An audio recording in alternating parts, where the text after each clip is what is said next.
Entonces, en estos sistemas que vemos aquí en la pizarra, nuevamente, para definir el concepto de temperatura, tenemos una pared adiabática, que es una pared aislante, no permite el paso de materia ni de energía de un sistema al otro, del sistema A al sistema B o viceversa. Y tenemos otro caso en donde la pared es diatérmica. Entonces, diatérmica quiere decir que es conductora, es decir, que permite el paso de la corriente eléctrica, del calor, de la materia, etcétera. ¿De acuerdo? Como por ejemplo en el proceso de ósmosis. La membrana permite que pasen los fluidos, ¿verdad? De un sitio a otro. Bien, entonces, con esto es que comienza el capítulo, ¿verdad? Hablando de los sistemas, de dos sistemas, ¿verdad? Que pueden estar en contacto o no, dependiendo de la pared que los separe. Entonces, si la pared es diatérmica, ¿verdad? Y usted le produce un cambio al sistema B, pues esa información va a pasar al sistema A. ¿De acuerdo? Es decir, si usted calienta el sistema B, por ejemplo, al ser una pared diatérmica, el flujo de calor va a pasar al sistema A. Sin embargo, si usted produce cambios en estos sistemas donde la pared es adiabática, ninguno de los sistemas se da cuenta, por decirlo de alguna manera, ¿verdad?, de lo que ocurre en cada uno de ellos. Es decir, los cambios que usted produzca en B, A no los va a percibir, ¿verdad? Ok, entonces, bueno, ¿y por qué queremos definir esto? Bueno, porque queremos ahora definir el concepto de temperatura. La temperatura realmente, estrictamente hablando, es un número, ¿de acuerdo? Es un número que tiene una unidad de medida y se lo da un instrumento que se llama el termómetro. Ahora, para definir la temperatura utilizamos una ley que se llama la ley cero de la termodinámica.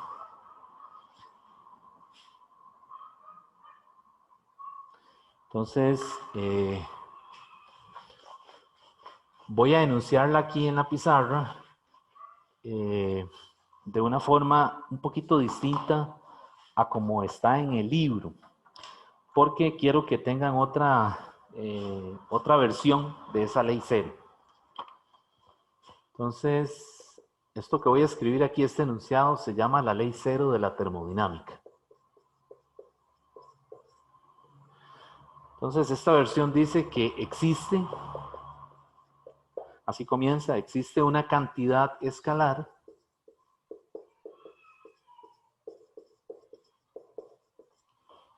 llamada temperatura.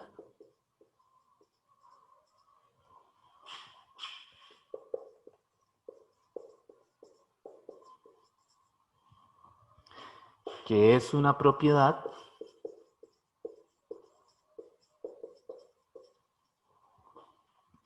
de todos los sistemas.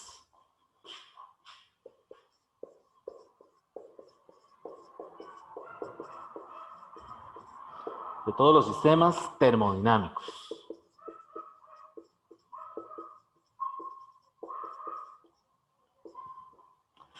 En equilibrio. Ya vamos a ver qué significa equilibrio.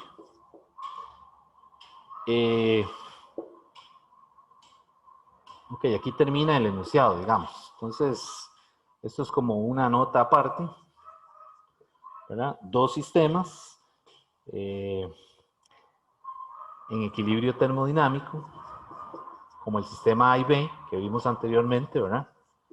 Dos sistemas en equilibrio termodinámico. Dos sistemas aquí me falta están en equilibrio termodinámico. Sí, solo sí, sus temperaturas son iguales. ¿Ok? Ok, entonces el enunciado, un enunciado de la ley cero es este que vemos aquí. Lo que encerré en un recuadro. ¿Ok? Entonces vamos a comentar ese enunciado. La razón por la que se llama ley cero es porque, digamos, que antecede a la primera ley de la termodinámica y a la segunda ley. Es una situación cronológica solamente. Es decir, el cero no tiene nada que ver con la temperatura, ¿verdad? Para que no vaya a haber una mala interpretación. Es un asunto de como se le llamó a la ley cronológicamente cuando se desarrolló la termodinámica. ¿Ok? Bueno, entonces vamos a leer el enunciado. Dice que existe una cantidad escalar llamada temperatura, que es una propiedad de todos los sistemas termodinámicos en equilibrio. Cuando hablábamos anteriormente de las paredes adiabática y diatérmica, pues nos dimos cuenta que cuando hay una pared adiabática no hay transferencia de información, llámese energía, materia, lo que sea. Es decir, el sistema A y el sistema B están, ¿cómo se dice?, aislados. Pero cuando usted tiene una pared diatérmica, ya dijimos que sí, que es una pared conductora. Entonces, en este caso, para estudiar la ley cero de la termodinámica, necesitamos que los sistemas estén en contacto. ¿De acuerdo? Para que un cambio que se produzca a un sistema, el otro lo experimente, es decir, lo perciba. Entonces, por ejemplo, si yo tengo dos bloques, ¿verdad?, que están en contacto, es decir, están tocándose, los ponemos en contacto y uno está a 12 grados Celsius y el otro está a 380 grados Celsius, por dar un ejemplo, ¿verdad? Es decir, uno fue calentado en un horno y lo llevaron a una temperatura de 380 Celsius y el otro está a temperatura de 12 grados Celsius. Están en contacto, quiere decir que entre ellos lo que hay realmente es una pared imaginaria que es, en este caso, diatérmica, ¿verdad? Imagínense que son dos bloques de metal. Entonces el calor fluye fácilmente de un bloque al otro. Entonces vean que aquí tenemos que distinguir entre el concepto de calor y el concepto de temperatura. Son cosas distintas. Entonces cuando hablamos de que algo está muy caliente o muy frío, pues realmente no estamos diciendo nada porque necesitamos cuantificarlo, ¿verdad? Y la forma de cuantificarlo es conociendo ¿qué? La temperatura. ¿De acuerdo? Entonces, cuidado. Calor es energía en proceso de tránsito. O sea, está pasando de un sitio a otro.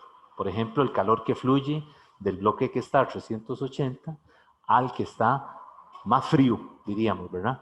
Alguien diría, bueno, está más frío, pero recuerden que frío y caliente, nuevamente, no nos dice nada, ¿verdad? Entonces, la forma de cuantificarlo es midiendo su temperatura. Entonces, por eso sabemos que este está a 380 y este está a 12. Y el calor fluye del bloque que tiene la mayor temperatura al bloque que tiene la menor temperatura. Tan es así que si usted al rato va y toca el bloque de que estaba a 12 inicialmente, se va a dar cuenta que ahora está mucho más caliente, ¿verdad? Pero caliente no sabemos qué es, ¿verdad? Ok, entonces esta experiencia de la que estamos hablando aquí, precisamente es lo que describe la ley cero de la termodinámica. Cuando hablamos de equilibrio térmico, nos referimos a igualdad de temperaturas. Es decir, si dos objetos tienen la misma temperatura, decimos que están en equilibrio térmico.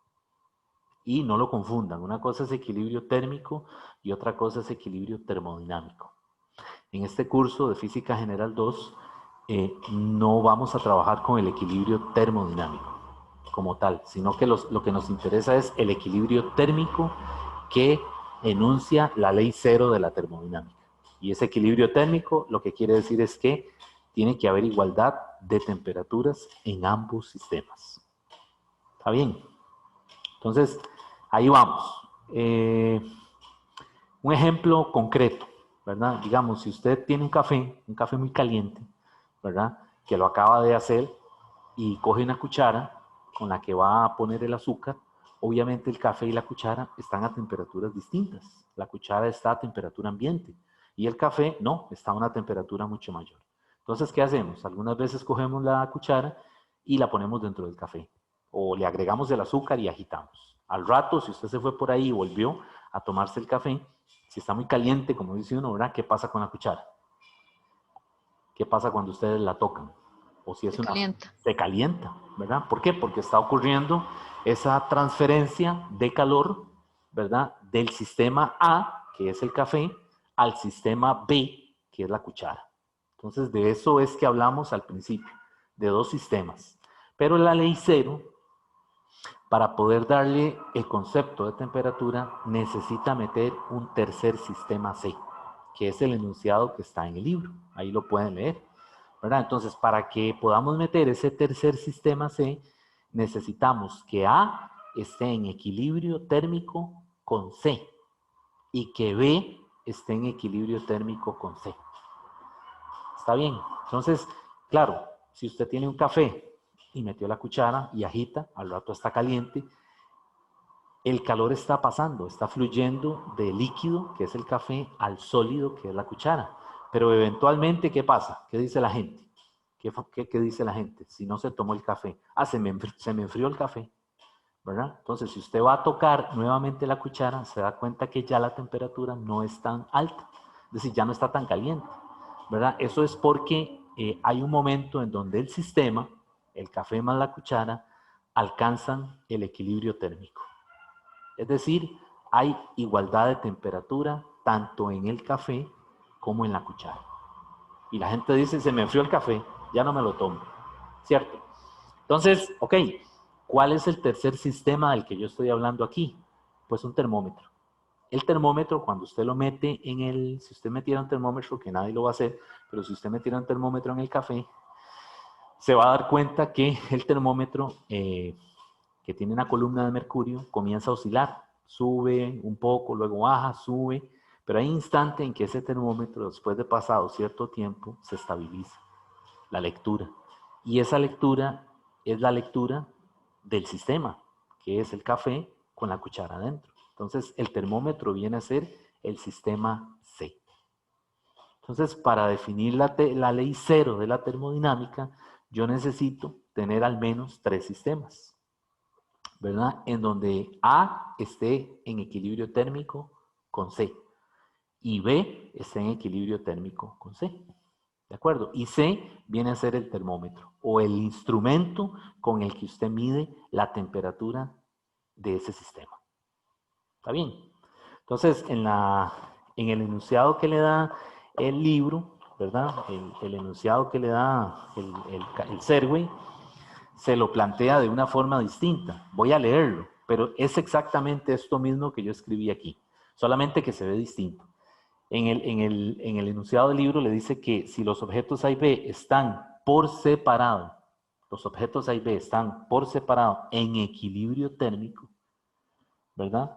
Con un tercer sistema o con un tercer objeto C, que ya sabemos que es el termómetro, entonces A y B están en equilibrio térmico entre sí. Es decir, es otra forma de verlo, ¿verdad? Pero entonces, en todo caso, ¿qué observamos aquí? Que la ley cero de la termodinámica, ¿qué implica? Implica una sola idea. ¿Cuál es esa? Igualdad de temperaturas entre los objetos que conformen el sistema, ¿verdad? El objeto A, el objeto B, el objeto C, ¿verdad? Al final alcanzan el equilibrio térmico, ¿verdad? Y eso implica que tienen todos la misma temperatura. ¿Está bien? ¿Hay alguna duda de esta parte? Profe, Sí. si el, el termómetro no afecta la temperatura del sistema, la temperatura del termómetro. No, no, se supone que, bueno, es el objeto C. Obviamente está a temperatura ambiente, ¿verdad? Cuando se introduce cuando se pone en contacto con los otros dos objetos, ¿verdad? Por eso es que hay fluctuaciones. Por supuesto que sí influye, ¿verdad? Es decir, si ya estamos en química, en un laboratorio preparando una solución o haciendo alguna reacción química y usted necesita usar un termómetro, obviamente el termómetro está a temperatura ambiente. Pero la lectura en la columna de mercurio comienza a oscilar, ¿verdad? ¿Por qué está oscilando? Porque hay transferencias de calor del objeto que está a mayor temperatura hacia el que está a menor temperatura. Entonces ustedes van a ver, no sé si han tenido la oportunidad en Química General 2, que la columna de mercurio comienza como a sube, baja un poquito y comienza como a intentar estabilizarse, ¿verdad? Hasta que llega ahí, se fija en un punto y ahí es donde uno hace la lectura. Bueno, ese punto es donde alcanzan el equilibrio térmico, ¿verdad? Igualdad de temperatura. Bueno, esa es la ley cero de la termodinámica. ¿Para qué sirve esa ley cero de la termodinámica? Bueno, para definirle, para explicarle a uno que realmente cuando se ponen objetos que tienen diferente temperatura en contacto, ¿verdad? Y que hay transferencia de energía porque hay una pared diatérmica. Entonces, ¿qué va a pasar? Bueno, que esos tres objetos alcanzan el equilibrio térmico. Entonces, ley cero de la termodinámica implica igualdad de temperaturas del sistema. ¿Está bien? Ok, bueno. Hay varias formas de enunciar la ley cero, pero digamos que la que está en el libro es el clásico, ¿verdad? Es el que sale en todo lado. Y esta forma que yo les puse aquí, que es ligeramente distinta, pero pues es también es lo mismo que dice el libro. Solamente que se los estoy poniendo otra forma de enunciarlo, ¿verdad? Para decir lo mismo. Entonces recuerden que cuando hablamos de equilibrio térmico, nos referimos a igualdad de temperaturas.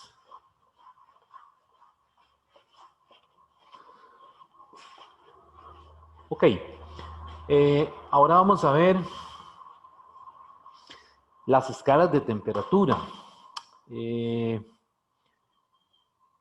Cuando estudiamos sistemas termodinámicos, pues es muy común utilizar una escala de temperatura determinada, ¿verdad? Dependiendo de lo que usted esté estudiando, ¿verdad? Entonces, por ejemplo, aquí en Costa Rica se utilizan los grados Celsius, que también le llamaban antiguamente la escala centígrada, porque está dividida de 1 a 100, o de 0 a 100, perdón.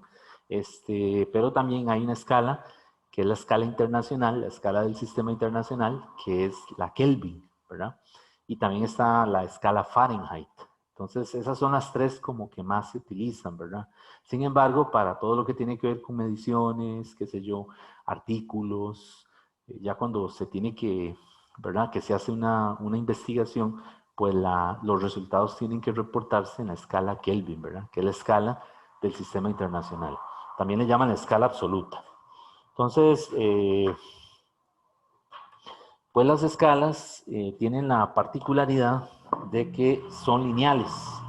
Es decir, cuando hablamos de las escalas de temperatura, resulta que todas esas escalas que les he mencionado tienen este comportamiento. T de X, donde T es la temperatura, ¿verdad? Es una función de X, es igual a AX, A por X más B. Entonces vean que eso ya tiene nombre, ¿verdad? Ya eso lo conocemos desde hace mucho tiempo, ¿verdad? Esto es una función lineal, YMX más B, ¿verdad? Entonces, aquí la A es la pendiente y la B es la intersección. Entonces, en el caso de la X, bueno, esto es la temperatura. Esto es la temperatura, ¿verdad? En una escala determinada. Y esto es lo que se llama la propiedad termométrica. ¿Qué es la propiedad termométrica? Bueno, es la propiedad física que se pone a variar para medir la temperatura o determinar el cambio de la temperatura. Por ejemplo, en los termómetros que usamos en el laboratorio de química, ese termómetro, ¿verdad? Que tiene esa columna de mercurio, pues la propiedad termométrica, en este caso, la sustancia termométrica es el mercurio y la propiedad termométrica es la expansión del mercurio. ¿Por qué? ¿Por qué? Porque, bueno, cuando usted mete el termómetro en algún líquido que se está calentando, han visto que el termómetro abajo tiene como una especie de bulbo, ¿verdad? Donde se encuentra contenido el mercurio. Entonces, cuando el mercurio se calienta, es un metal líquido, ¿verdad? Cuando él se calienta, ¿qué hace? Se expande.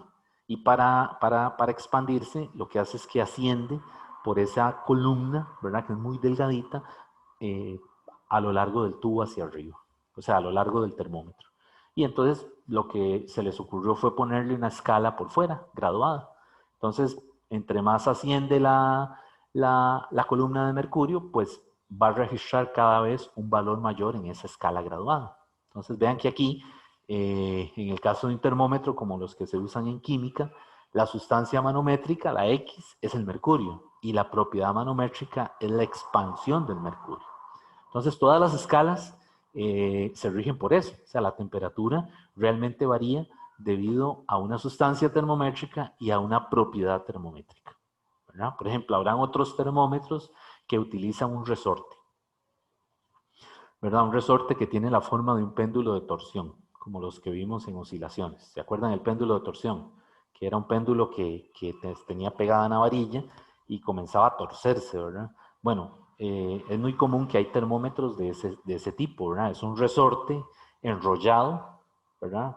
O sea, un resorte en espiral, y entonces cuando comienza a aumentar la temperatura, ese resorte, ¿qué pasa? Se comienza a expandir, y al expandirse se comienza a abrir, y tiene una agujita, ¿verdad? En donde comienza a marcar en una escala, ¿verdad? En una escala que le pusieron al termómetro. Entonces ahí hay un montón de termómetros, ¿verdad?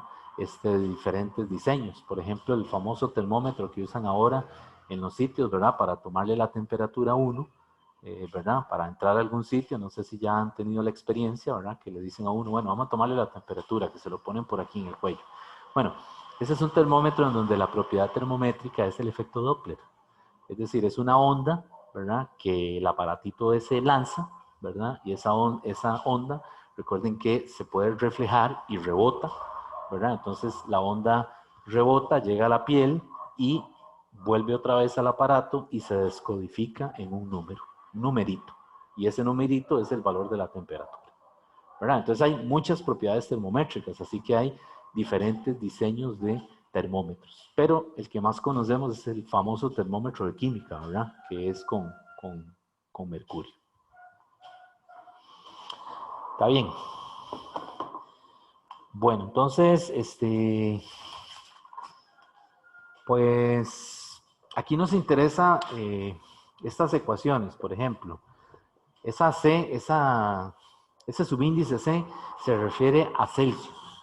Entonces, la temperatura en la escala Celsius es igual a la temperatura en la escala Kelvin menos 273.15. Entonces, vean que esa ecuación me relaciona la temperatura en Celsius. Ya no se usa, ya no se le dice centígrada. Eso ya hace tiempo que los libros lo quitaron, ¿verdad? Se le llama la escala Celsius. Y a esta es la escala Kelvin. Pues cuando hablamos de ellas nos referimos con la K minúscula. Se escribe toda la palabra, ¿verdad? Pero cuando queremos denotar la unidad, a Celsius le ponemos una ruedita y una C mayúscula. Y a Kelvin le ponemos una K. Vea que no le estoy poniendo la ruedita. Ojo, no le estoy poniendo la ruedita. ¿Qué significa la ruedita? La ruedita lo que le está diciendo es que es una escala limitada, ¿verdad? No es una escala absoluta. Es decir, cuando digo limitada es que tiene, es decir, no sirve para todo, ni para todas las sustancias, ni para todos los experimentos. O sea, tiene sus limitaciones, tiene su rango de aplicación. Entonces se le pone ese simbolito. ¿De acuerdo? Entonces, si usted le pone simbolito, le pone ese cerito a la K, es incorrecto, porque la K es la temperatura Kelvin de la escala internacional. Es decir, esta es una unidad del sistema internacional. Entonces, esa K que ustedes ven ahí tiene el mismo rango que los Newton o que los Joule o que los watts. ¿De acuerdo? Entonces, hablar de un Kelvin no es lo mismo, pero en la escala tiene la misma importancia que hablar de Newton, de las unidades de Newton, de fuerza, perdón. Entonces no le vaya a poner ruedita a la K, porque si no incurre en un error. ¿Ok? Y el 273, pues se refiere a que esto fue un experimento que se hizo en una gráfica, se tomaron los datos de presión y temperatura, ¿verdad? Y se hizo una gráfica con diferentes gases, ¿verdad? Esta temperatura está en Celsius y esa presión arriba puede estar en atmósferas, ¿verdad? Entonces se hizo un experimento hace muchos años en donde en este lado del eje X negativo el valor al que convergen todas las mediciones es menos 273.15. que es ese menos 273 que ustedes ven ahí. Entonces, cuando se hizo con un gas cualquiera, no sé, oxígeno, el gas oxígeno hizo esto. Se interpoló a pasar por ahí y la recta venía así, O2. Pero en el mismo experimento usaron, qué sé yo, nitrógeno. Entonces ahora la recta era así. Tenía menos inclinación y esto era nitrógeno. Y luego usaron otro gas con menos inclinación, no sé, algo así. Y también interpoló en menos 273. Estoy poniendo los ejemplos así a ojo, ¿verdad? Es decir, usaron 3 sustancias, pero realmente usaron más. Es decir, esto fue un experimento que se hizo en los años 50, mediados de los 50, terminando en 1960, porque necesitaban definir una escala de temperatura. En esa época tenían varias escalas, pero todas tenían limitaciones, como la escala Celsius. Es decir, cuando usted hacía un experimento en un laboratorio en un país dado y repetían el experimento en otro lado, les daba otra cosa. Entonces no sirve. En ciencias e ingeniería no sirve que las cosas den distinto si se hacen bajo el mismo procedimiento, porque se requiere que se pueda repetir, ¿verdad? Entonces tenemos que hablar todos el mismo idioma para podernos entender, ¿verdad? Entonces eso estaba pasando con las escalas de temperatura.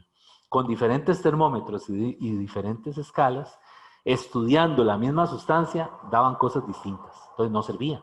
Entonces lo que hicieron fue que adoptaron la escala absoluta. La llaman así absoluta, que es la Kelvin, ¿verdad? Y con la escala Kelvin resulta que no importa la naturaleza química de la sustancia, ¿verdad? Si es oxígeno, si es nitrógeno, si es hidrógeno, aire, lo que usen, todas ellas bajando la presión, vean que esto aquí se acerca mucho al cero, ¿verdad? Cuando se acerca al cero en el eje Y, converge ¿a quién? A menos 273.15. Y ahí fue donde decidieron utilizar esa escala. Pues por eso es que se llama la escala absoluta o la escala del Sistema Internacional de Unidades, ¿verdad? Porque esa escala es independiente del instrumento de medición, del termómetro que usted use, y es independiente de, por ejemplo, la naturaleza química de la sustancia, y es independiente de las condiciones del experimento. O sea que en diferentes laboratorios, si usan esa escala, obtienen resultados bastante parecidos, que es lo que se requiere. ¿Hay alguna pregunta en esta parte?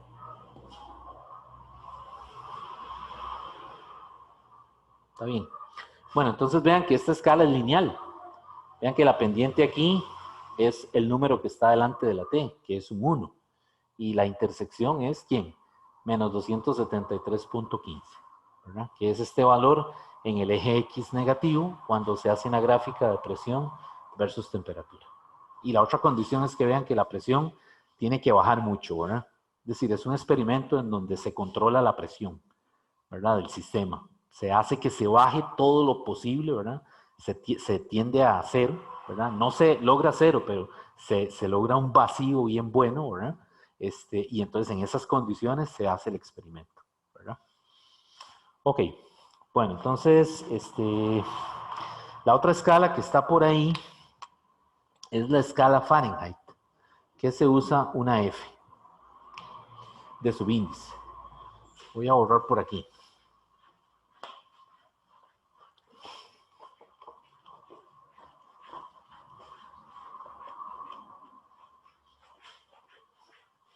La otra es la escala Fahrenheit. La escala Fahrenheit se usa un subíndice F, TF, ¿verdad? Y esa es igual a 9 quintos de TC más 32 Fahrenheit, más 32 grados Fahrenheit. Entonces vean que aquí, esta es otra escala que tiene limitaciones. Entonces las unidades de Fahrenheit son F con una ruedita aquí, ¿verdad? Y las de Celsius, pues ya sabemos que son C mayúscula con una ruedita aquí. Entonces, con esta formulilla yo puedo conociendo la temperatura en Celsius, hallar la temperatura en Fahrenheit, ¿verdad? Y conociéndola en Celsius también puedo encontrarla en Kelvin, ¿ok? Entonces, la otra cosa es que hay que tener cuidado con los cambios, cuando hablan de los cambios de temperatura. Entonces, cuando hablamos de un delta T, como es una cantidad escalar, se sobreentiende que es temperatura final menos temperatura inicial. Ok, pero esos cambios están relacionados en cada una de esas escalas. Entonces, por ejemplo, la temperatura, el cambio en una temperatura en Celsius es igual al cambio de la temperatura en Kelvin. Vean que aquí no se pone K, ¿verdad? La anotación del libro no le dice eso, ¿de acuerdo? Y esto es igual a 5/9 del cambio de la temperatura en Fahrenheit. ¿De acuerdo? Entonces, si yo veo esto aquí, enseguida me doy cuenta de que si hay un cambio de temperatura de 5 Celsius, por ejemplo, de 5 Celsius, quiere decir que en la escala Kelvin sería ¿qué? 5K. En ambos es igual. Pero ¿cómo sería en el caso de la escala del cambio en Fahrenheit? Pues tendría que despejarlo. El cambio de la temperatura en Fahrenheit tendría que ser ¿qué? 9/5 del cambio en la temperatura en Celsius. Por lo tanto sería 9 entre 5 por el delta TC, que es 5. Y ahí se cancelan los 5 y me queda aquí entonces un cambio en Celsius de 5 grados Celsius o de 5 Kelvin me corresponde en Fahrenheit a 9 Fahrenheit. ¿Está bien? Entonces cuidado con esto, ¿verdad? Con los cambios. Ahora, la otra cosa es que, vean, hay una anotación en algunos libros en donde cuando hablan de la temperatura, una temperatura dada, no sé, voy a inventarme algo, 12 grados Celsius. Ponen la ruedita de este lado, como la estoy poniendo aquí, ¿verdad? O si me dicen en Fahrenheit, ponen 12 grados Fahrenheit. Pero si le ponen el cambio, si le piden el cambio, cuando hablan del delta TC, le ponen la ruedita de este lado. Y si hablan de un cambio en la temperatura Fahrenheit, le ponen la ruedita de este lado. Entonces, por aquello de que lo vean en algún libro de los que tienen, ¿verdad? O de los problemas que andan por ahí hechos en la plataforma, que no piensen que es un error, ¿verdad? Es decir, es un convenio que algunos libros tienen, ¿verdad? Cuando hablan de T y de delta T, ¿verdad? Entonces, en algunos problemas, algunas veces le dicen, es que la temperatura es 12 grados Celsius y uno ve el cerito de este lado, ¿verdad? Le están diciendo que es un cambio realmente, ¿verdad? Un cambio que equivale a temperatura final menos inicial, ¿verdad? Para que no vayan a cometer ahí algún error de interpretación.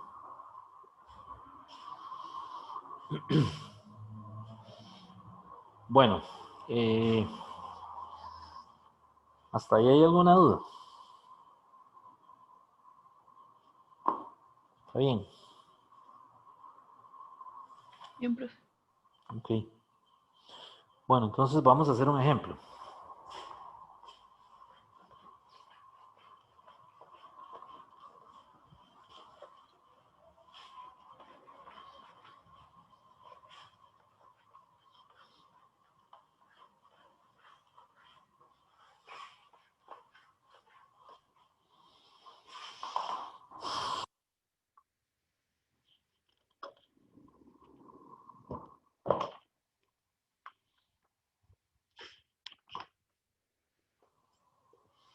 Bueno, este ejemplo, voy a leerlo, dice, un termómetro se calibra en grados Celsius y otro en grados Fahrenheit. Entonces le dice a qué temperatura es la lectura en el termómetro calibrado en grados Celsius igual a 3 veces la lectura del otro termómetro. Vamos leyéndolo nuevamente. Un termómetro se calibra en grados Celsius, o sea, usted lo tiene ahí. Y la escala usted la puede leer por fuera del termómetro y está en Celsius, ¿verdad? Y otro en grados Fahrenheit, o sea, tiene otro termómetro en grados Fahrenheit. Entonces dice a qué temperatura es la lectura en el termómetro calibrado en Celsius igual a 3 veces la lectura del otro termómetro. Bueno, si tuviéramos los dos termómetros en el laboratorio, uno con la escala en Celsius y el otro con la escala en Fahrenheit, uno lo puede buscar visualmente, aproximadamente, ¿verdad? Aproximándolo, comparando las escalas de uno y otro. Pero como no los tenemos visibles, pues tenemos que usar el álgebra, ¿verdad? Para tratar de plantearlo. Entonces, para que sea igual a 3 veces la lectura del otro termómetro, yo necesito esto. O sea, la temperatura en C la despejo de la temperatura en Fahrenheit.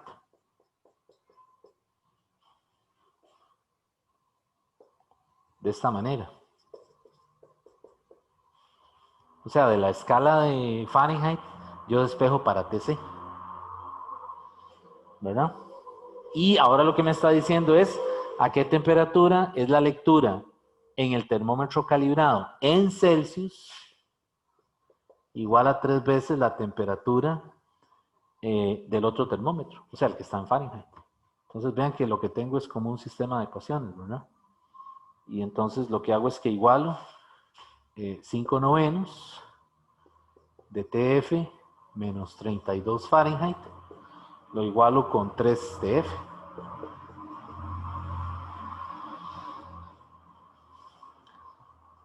Hasta ahí está bien, sí. Y entonces la incógnita es TF, la temperatura en Fahrenheit, que es lo que necesitamos, ¿verdad? Entonces aquí multiplico esto por esto por esto, y reacomodo, ¿verdad? Y entonces me da que la temperatura en Fahrenheit, despejándola, es menos 7.3 grados Fahrenheit. Ok, entonces ahora yo me devuelvo con este valor, lo sustituyo aquí. Entonces la temperatura en Celsius ahora es 5 novenos de menos 7.3 Fahrenheit menos 32 Fahrenheit. Y cuando hago esa operación, a mí me da menos 21.8 grados Celsius. Quiere decir que si tuviéramos dos termómetros, ¿verdad? Uno con la escala en Celsius y el otro con la escala en Fahrenheit, buscándolo visualmente, ¿verdad? Aproximándolo visualmente, deberíamos llegar por observación, ¿verdad? Por inspección a menos 7.3 y a menos 21.8, ¿verdad?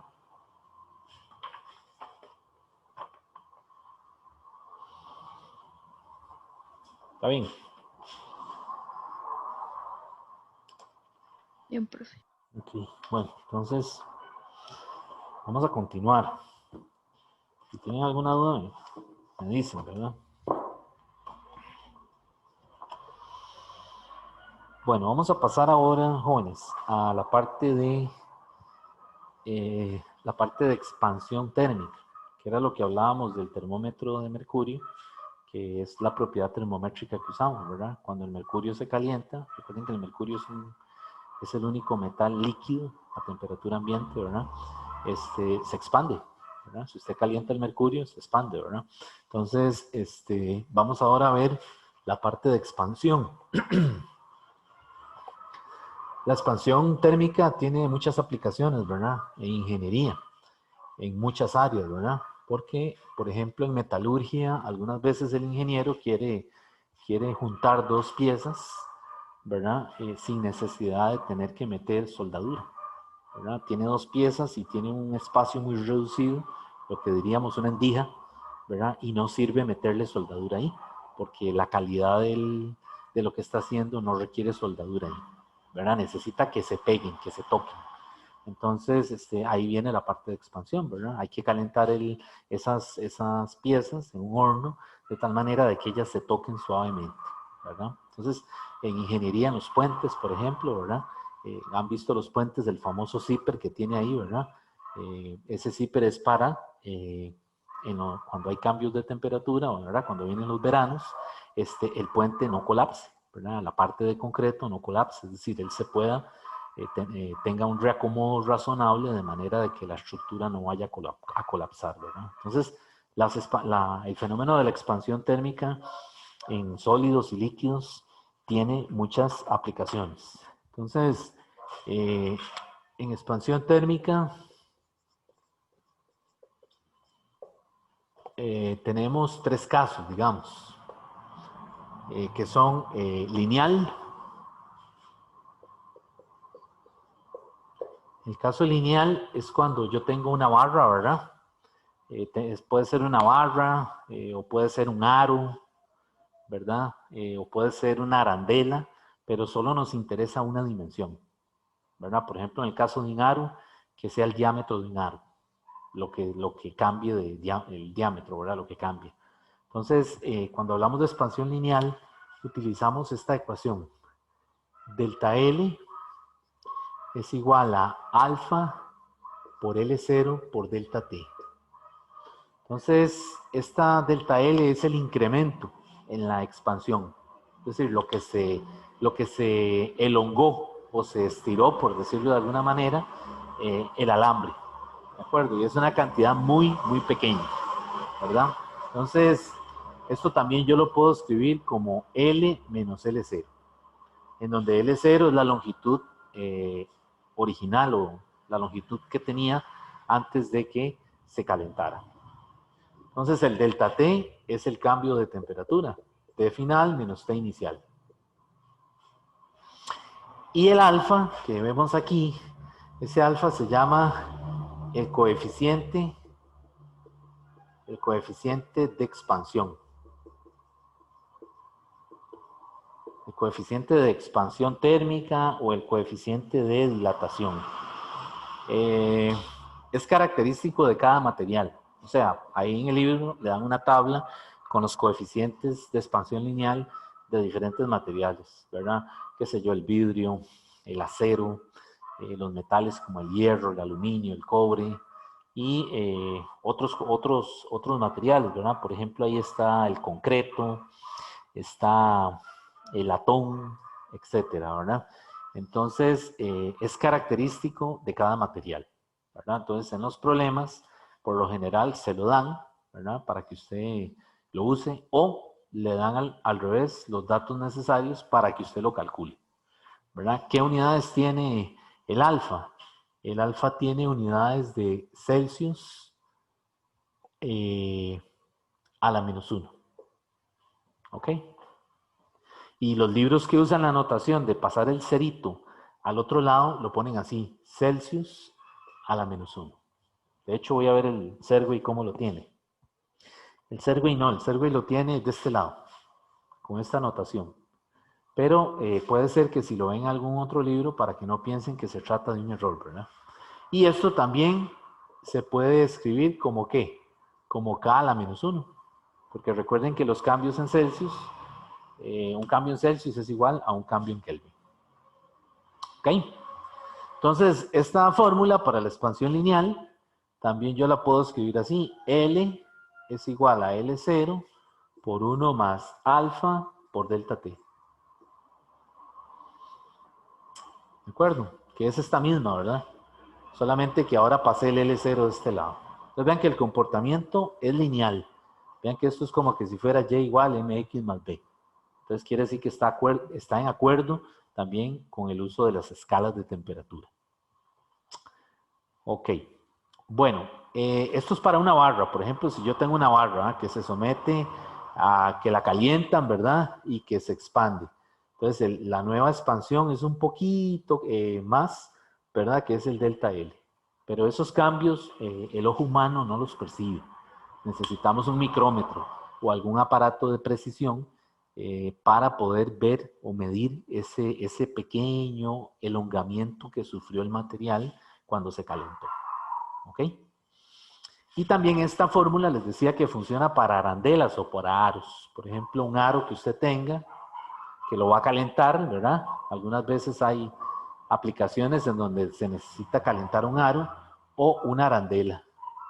Entonces vea que aquí tengo un diámetro y la arandela tiene un diámetro interno. Entonces esta fórmula también funciona para esos casos, en donde el D son los diámetros, el D cuando se calentó, ¿verdad? Cuando se llevó a una temperatura dada, y el D0 es el original, cuando estaba a la temperatura antes de que se calentara. ¿Ok? Entonces, esa es la expansión lineal. Bueno, Vamos a pasar al segundo, si no hay ninguna duda, vamos a pasar al segundo caso de expansión, que es la expansión superficial.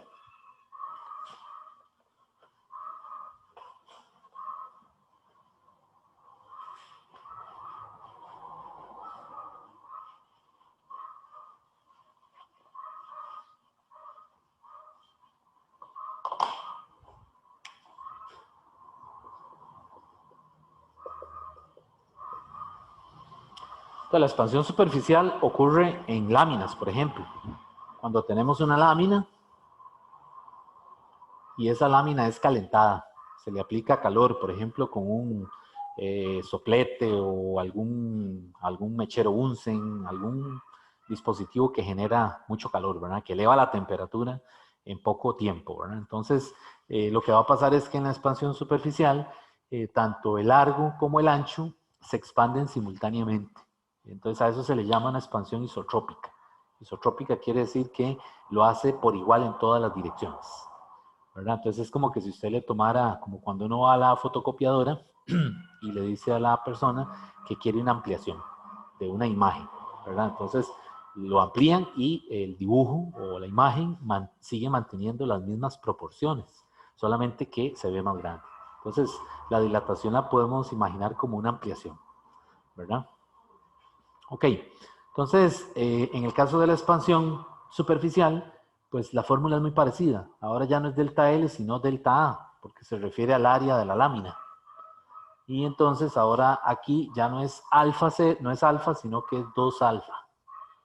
Y aquí lo que sigue es el A0, ¿verdad? Que es el área inicial, y el delta T. Entonces vean que cuando se calienta, cuando se le aplica calor, lo que vemos es algo así, como que si fuera algo así. Entonces lo que estoy sombreando se refiere al cambio que hubo en el delta L y el delta A. Y esta es la nueva área, ¿verdad? Entonces todo lo que está sombreado es el delta A, ¿verdad? El área chiquitita, digamos, que se expandió de forma isotrópica, o sea, por igual en ambas dimensiones. Entonces vean que la fórmula es muy parecida a la de expansión lineal, ¿verdad? Nada más que hay un 2 metido ahí que tiene que ver precisamente con eso de las dimensiones. Entonces vean que esta fórmula yo también la puedo escribir así. A0 por 1 más 2 alfa delta T.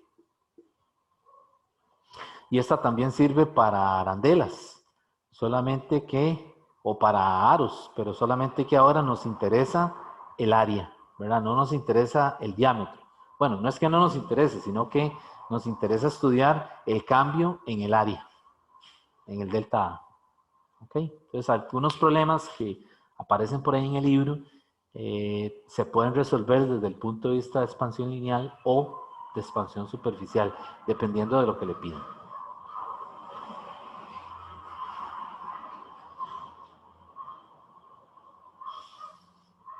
Bueno, y vamos a ver ahora el otro caso de expansión, el tercero, que es la expansión volumétrica.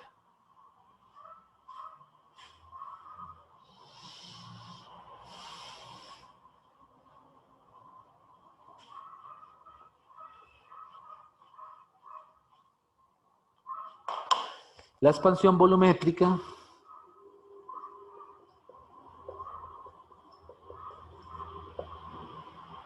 pues se refiere al caso de cuando tenemos un recipiente con un líquido, por ejemplo.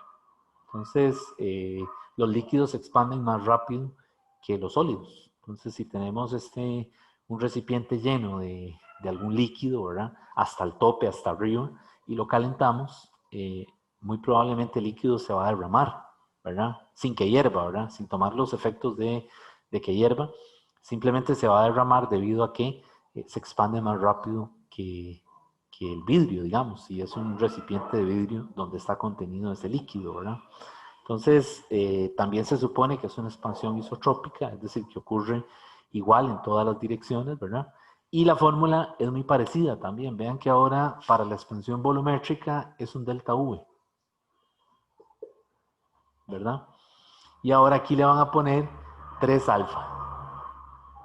Y aquí le ponen B0 y aquí delta T.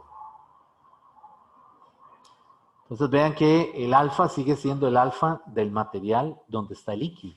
En este caso sería el alfa del vidrio o el alfa de, sí, del material donde esté contenido ese líquido, ¿verdad?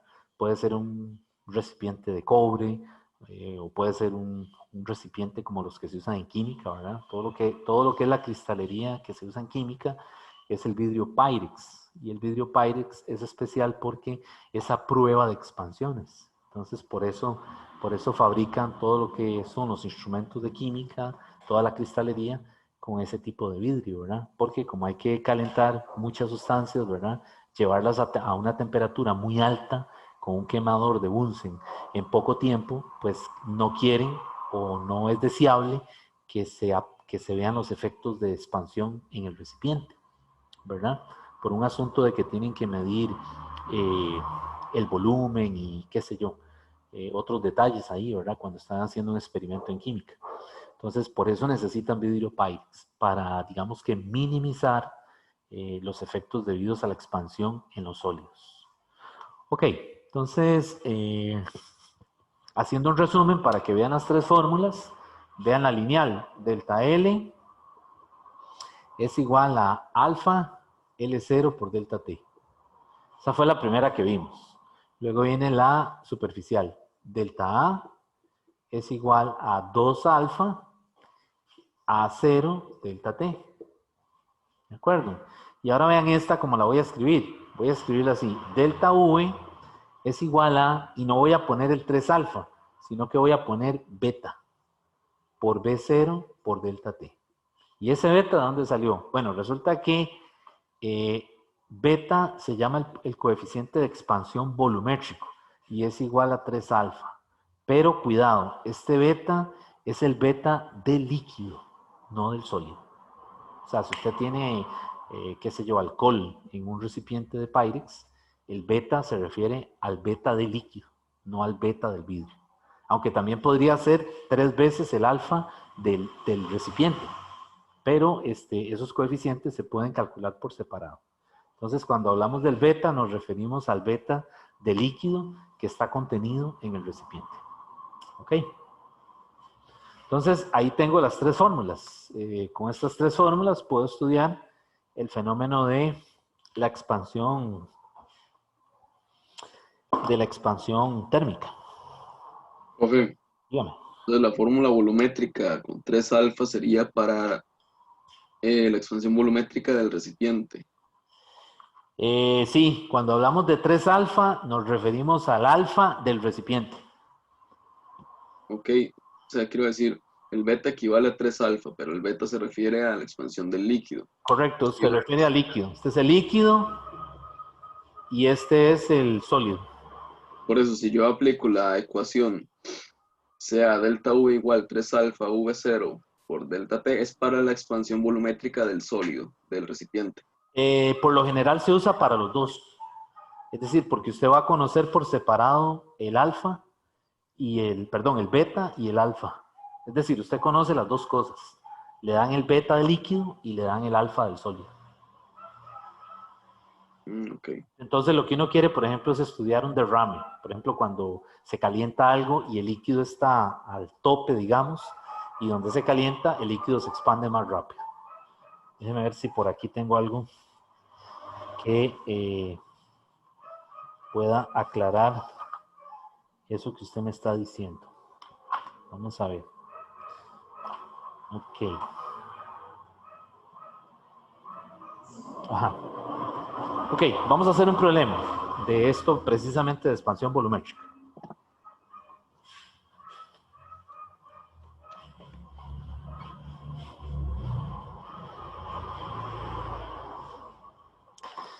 Este es un problema del Segway, creo, pero ejemplifica bien esto de la expansión volumétrica. Dice, Ok, dice el coeficiente de expansión volumétrica promedio para el tetracloruro de carbono, el beta del CCl4,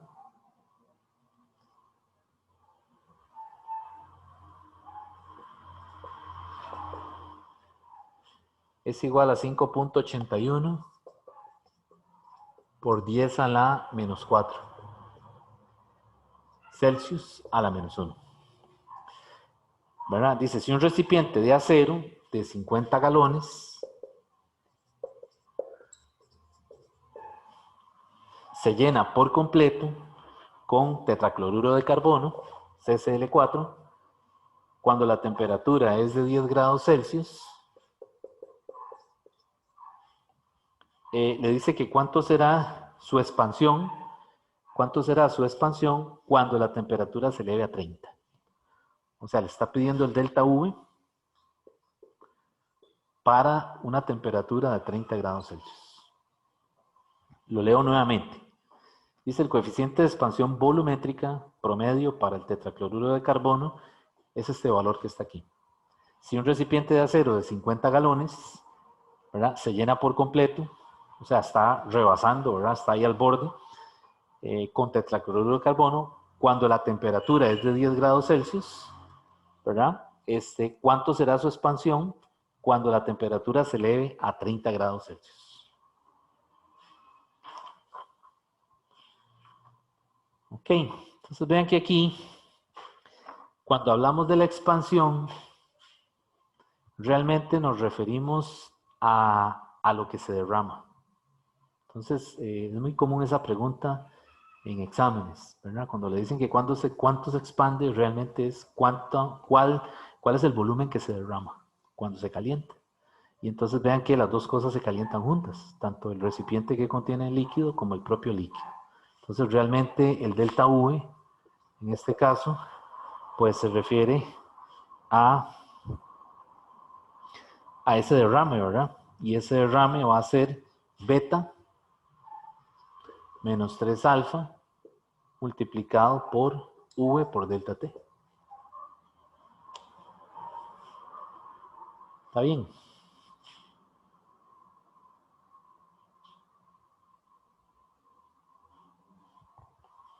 Y este alfa es el alfa del acero.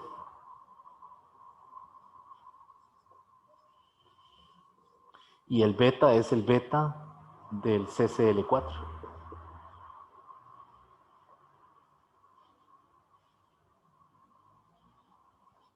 Y ahí solamente sustituimos. Ese delta V es 581 por 10 a la menos 4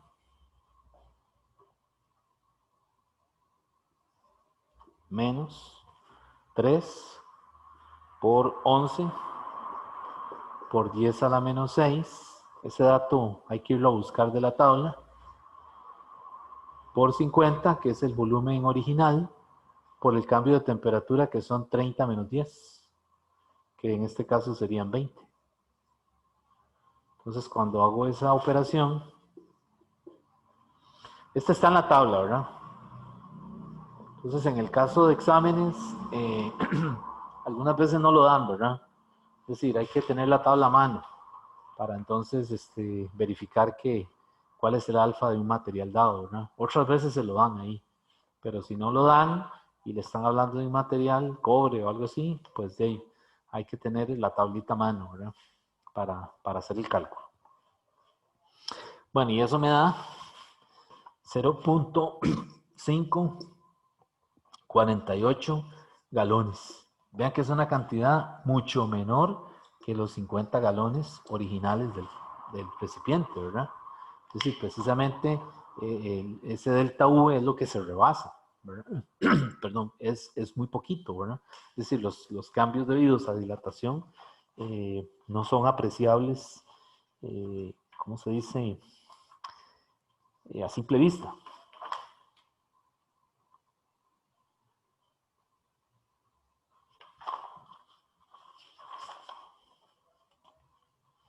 Profe, Sí.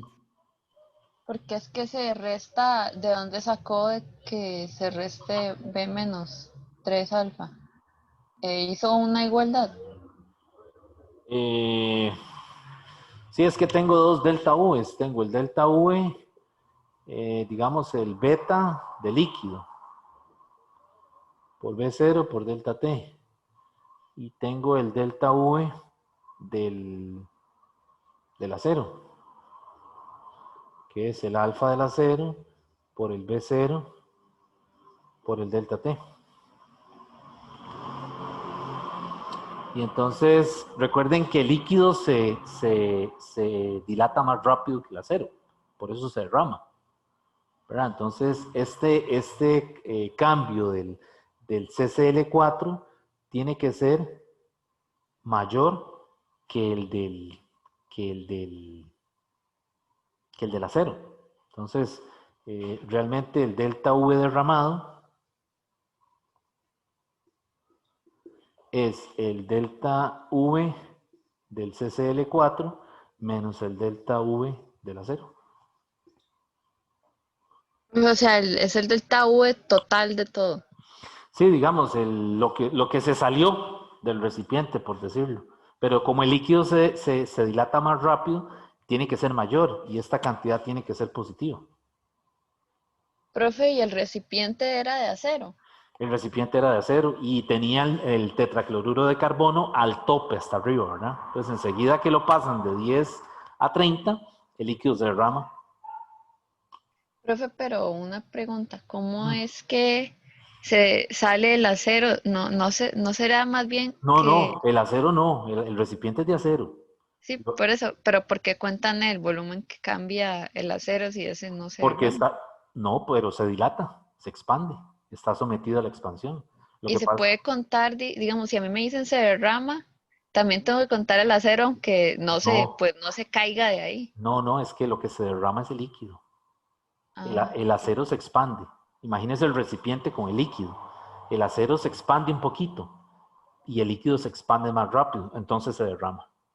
¿y por qué hay que contar el acero entonces en esa Porque, fórmula? porque es un metal y cuando se calienta las dos cosas se están calentando. O sea, usted tiene un recipiente donde tiene mercurio, perdón, CCl4 hasta arriba, ¿verdad? Lleno, y el calor que usted le está aplicando aquí abajo con un mechero hace que tanto el recipiente de acero se expanda como se expanda el líquido. ¿Está bien? Profe, entonces Ajá. es el volumen total expandido, no el derramado. Eh, Ah, ya entendí, profe. O sea, como el volumen del acero incrementa su capacidad, entonces eso impide que cierto poquito del líquido se caiga. sí, digamos, Ah, ok. hay un derrame porque es que la ciencia aquí de estos problemas es que el líquido se expande más rápido que el sólido. ¿Verdad? Es decir, los beta, vea que los beta vea el beta del tetracloruro de carbono, es 10 a la menos 4. Y vea el alfa del acero, es 10 a la menos 6. ¿Cuál es mayor? Este, ¿verdad? El de líquido. Quiere decir que este se expande más rápido que el sólido. Y por eso esta cantidad tiene que ser positiva. ¿Verdad? Gracias, profe. Bueno, si estos problemas tienen su toque, ¿verdad? Hay que tener cuidado a la hora de la interpretación que no se vaya uno a equivocar con algo, ¿verdad? Eh,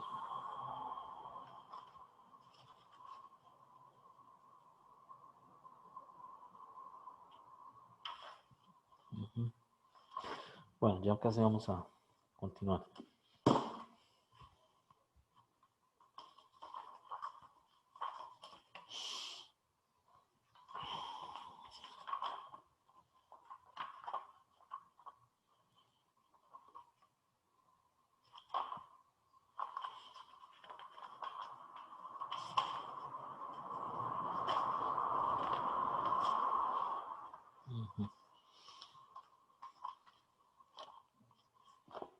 Ok, entonces...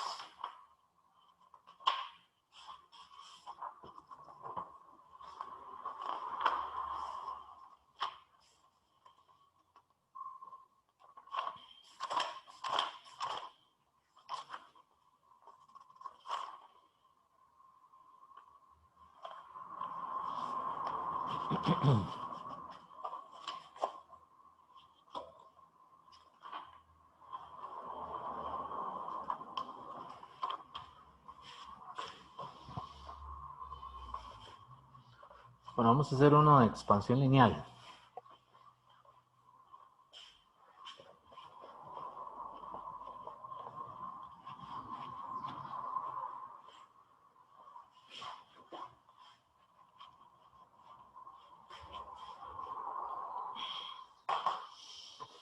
Ok, dice que este es un problema, esta es una barra compuesta. Es decir, es como una barra que la hicieron de dos barras. Por eso le dicen así. Entonces imagínense que es algo así, como que si tuviera dos barras, una que tiene longitud L1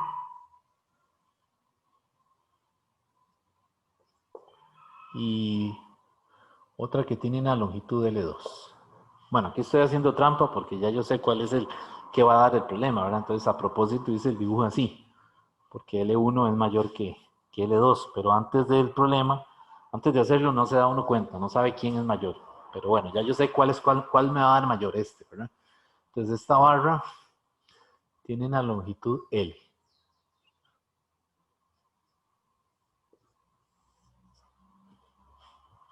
Y obviamente son materiales distintos, ¿verdad? Entonces tienen alfa 1. La que tiene longitud L1 tienen alfa 1 y la que tiene longitud L2 tienen alfa 2. Ok, pues vamos a leerlo.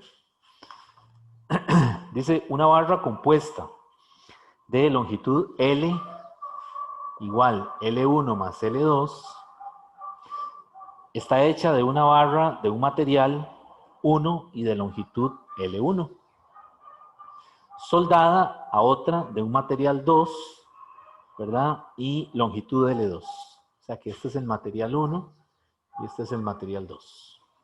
¿Ok? Entonces la parte A le dice, calcule el coeficiente de expansión lineal efectivo de la barra compuesta. O sea, calcule el alfa de la barra compuesta. Que yo le voy a poner así, efectivo. Esa es la parte A. Calcule el coeficiente de expansión lineal efectivo de la barra compuesta. Es decir, le explica ahí, le dan explicación, le dice, entre paréntesis, le dice, es decir, un coeficiente que prediga cómo se va a expandir la barra compuesta en función del cambio de temperatura. En términos de L1, L2, L y los coeficientes alfa 1, alfa 2 de las varillas individuales. O sea, le está diciendo que encuentre un alfa que sea una función de L1, L2, alfa 1, alfa 2, ¿ok? O sea, es una respuesta algebraica, no es un número, ¿ok? Entonces, esa es la parte A del problema, ¿verdad? Entonces, y delta T, ¿verdad? Porque esto se calentó. La idea es que eso se calienta, ¿verdad? Se somete a un delta T. Y ese delta T, pues es el mismo para la barra, para toda la barra compuesta. O sea, usted cogió la barra compuesta una vez que la soldó y le dijeron, ok, vaya, póngala en el horno y produzcale un delta T. Entonces, la barra estaba en la temperatura ambiente, no sé, 23 grados, por inventarme algo, ¿verdad? Y la agarra y la pone en el horno, prende el horno y la lleva a una temperatura mucho mayor, ¿verdad? Y ahí ya tiene un delta T, porque sabe la temperatura de entrada y sabe la temperatura a la que lo llevó en el horno. Entonces el ingeniero metalúrgico quiere saber ahora un alfa para la barra compuesta. ¿Okay? Entonces, vean lo primero en este problema. Lo primero es que tenemos que darnos cuenta que ese cambio que se le produce a toda la barra es la contribución de ¿quién? Del cambio que experimenta la barra L1 más el cambio que experimenta la barra L2. ¿Cierto? Es decir, las dos barras son de materiales distintos, así que cuando usted la calienta, ella experimenta una expansión por aquí, delta L2, y experimenta una expansión por aquí, delta L1. ¿De acuerdo? Entonces, la expansión total de la barra tiene que ser la suma de esas dos, ¿verdad? digamos, el cambio en la longitud. ¿Ok? Entonces, ¿qué hago yo ahora? Bueno, pues ahora entonces, como esta es la condición, y ya yo sé que el delta L va a ser el alfa efectivo por el L, por el delta T, ¿verdad? Pues lo que hago ahora es que junto esas dos cosas. Y entonces vean lo que me va a quedar. Me va a quedar entonces que de este lado me queda alfa 1, L1, delta T, más, esto es un 1, ¿eh? Más el delta L2, que sería alfa 2, L2, delta T. Usted conoce todas esas cosas, ¿verdad? Vea que se las están dando. Usted las conoce, ¿verdad? Y esto es igual a ¿quién? Al alfa efectivo por el L, que sería el L1 más el L2 por delta T.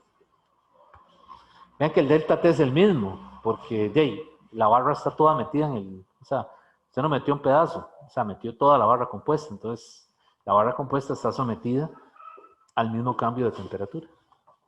Y de ahí despejo el alfa efectivo. Ese alfa efectivo va a ser L1, alfa 1, más L2, alfa 2, entre L1 más L2. Y ahí está la respuesta que le están pidiendo.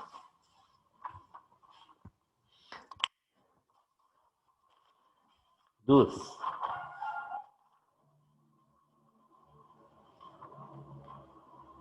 ¿Está claro? Claro, profe.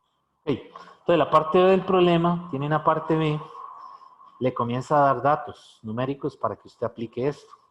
Entonces, voy a borrar aquí arriba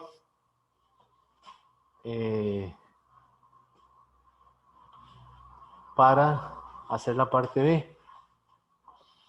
La parte B dice usando acero y bronce. Y ahora le dicen quién es el material 1 y quién es el 2. Le dicen que se trata de acero y bronce. Entonces le dice que diseñe una barra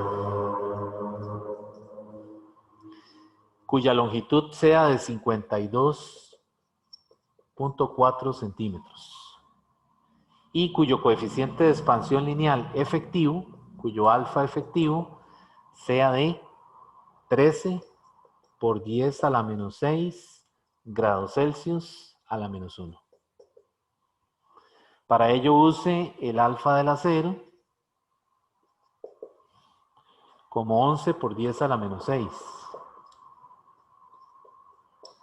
Y el alfa del bronce como 19 por 10 a la menos 6. Entonces, cuando ahí le dice diseñe una barra, eso es lo que le está diciendo, ¿verdad? Suena medio raro, ¿ah? Lo que le está diciendo es use estos datos para encontrar la longitud de L1 y la L2. Eso es todo lo que le está diciendo. O sea, el problema le está diciendo HL1 y HL2.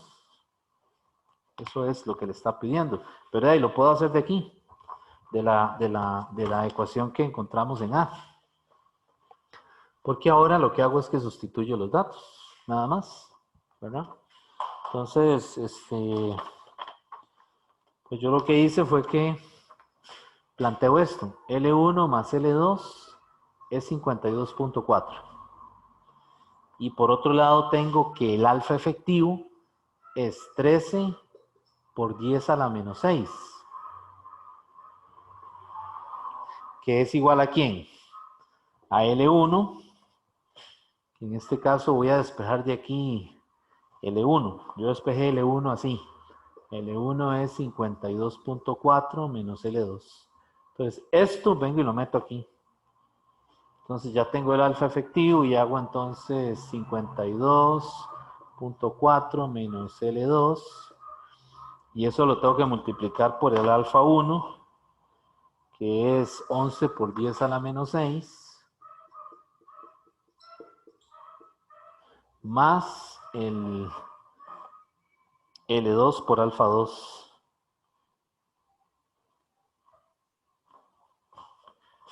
Que sería L2 por 19 por 10 a la menos 6. Ok, y eso lo divido entre L1 más L2, que son los 52.4.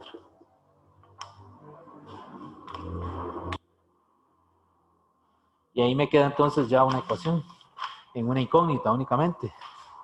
La incógnita sería el L2. Entonces aquí tengo que multiplicar este por este, ¿verdad? Aplicar distributividad, este por este por este, y sumar los L2, y despejándolo, me da que el L2 es 39.3 centímetros. Y por diferencia, ¿verdad? El L1 es 52.4 menos 39.3, eso me da 13.1. Entonces, cuando le dicen diseñe una barra, es averigüe las longitudes que necesitaría para cada una de esas barras para tener estas condiciones que le están dando aquí, ¿verdad? Vean qué interesante, el cambio de temperatura no es necesario, ¿verdad? En este problema de metalurgia. Es decir, una vez que usted ya averiguó el coeficiente de dilatación efectivo, ya usted ahora puede diseñar todas las barras compuestas que quiera, mientras que mantenga los mismos materiales, ¿verdad?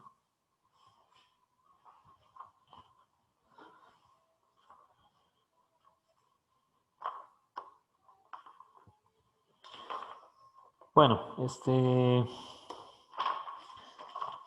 es un problema de dilatación lineal.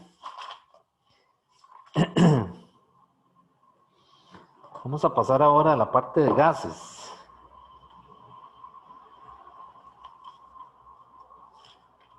Que es el otro tema que falta de este capítulo.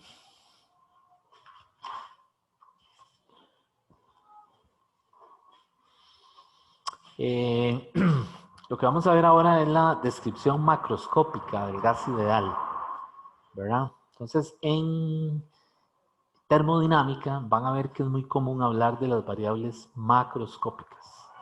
Cuando hablamos de las variables macroscópicas nos referimos a aquellas variables que quedan determinadas por una medición en un laboratorio, ¿verdad? Es decir, una variable macroscópica es la presión. ¿Por qué? Bueno, porque tenemos un manómetro, ya lo vimos, ¿verdad? En fluidos. Tenemos un manómetro que nos permite medir in situ, ¿verdad? En el experimento, el valor numérico de la presión. Por ejemplo, un contenedor que contenga un gas o una sustancia determinada. Otra variable macroscópica es el volumen, porque usted conoce el volumen del contenedor donde tiene el gas. Y otra variable macroscópica es la temperatura. ¿Por qué? Porque tiene un termómetro, ¿verdad? Que le permite hacer una lectura. Y esa lectura se traduce en un número, según la ley cero de la termodinámica, ¿verdad? Entonces, ese sistema PVT se llama, ese triplete PVT son variables macroscópicas, ¿verdad? Porque son susceptibles de una medida, de una medición directa en el laboratorio, ¿verdad? Usted no puede medir en el laboratorio energía cinética, ni puede medir energía potencial, porque no tiene, digamos, ni calor, ni trabajo. No hay ningún experimento en donde lo manden a medir eso, ¿verdad? Pero sí puede medir, por ejemplo, la velocidad, sí puede determinar la posición, sí puede medir el tiempo, ¿verdad? Esas son medidas directas de la experiencia que usted está haciendo en el laboratorio. Entonces, en termodinámica, a eso se le llama ese triplete, PVT, se le llaman variables macroscópicas. Y a la descripción que se hace del gas, se le llama una descripción macroscópica, ¿verdad? Es decir, no nos interesa por el momento la estructura molecular, ¿verdad? No nos interesa la parte atómica del gas, sino que lo estamos viendo como un gas que usted tiene en un cilindro, ¿verdad? Lo estamos estudiando atendiendo a las medidas que hacemos desde fuera de ese contenedor o de ese cilindro que tiene ese gas. Entonces,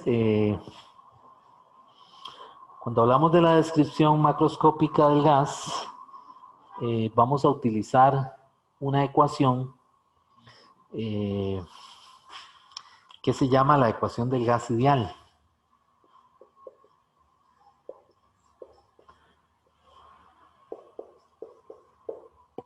¿Verdad?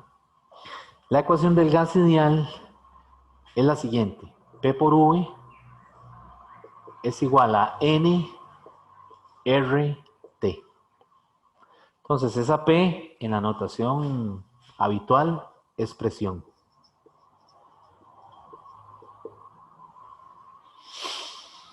¿Qué unidades tiene esa presión? Bueno, pueden ser pascales, que es la unidad del sistema internacional, PA, o pueden ser atmósferas. Y el V es el volumen, que las unidades pueden ser litros, o bueno, metros cúbicos en el sistema internacional, o litros. La N es el número de moles, o la cantidad de sustancia. ¿Verdad? La T se refiere a la temperatura, pero la temperatura en la escala absoluta. Entonces es la temperatura del Sistema Internacional de Unidades, que está en Kelvin. ¿Ok? Y la R que ven ahí, esa R mayúscula, esa R es una constante, que se llama la constante universal de los gases. Constante universal de los gases. Entonces esa R tiene dos valores. Aquí en física vamos a utilizar los dos siguientes valores. 8.31 Joule entre mol Kelvin cuando estamos usando unidades del sistema internacional. O sea, cuando estamos usando pascales, metros cúbicos, ¿ok? Y tiene otro valor, que es 0.082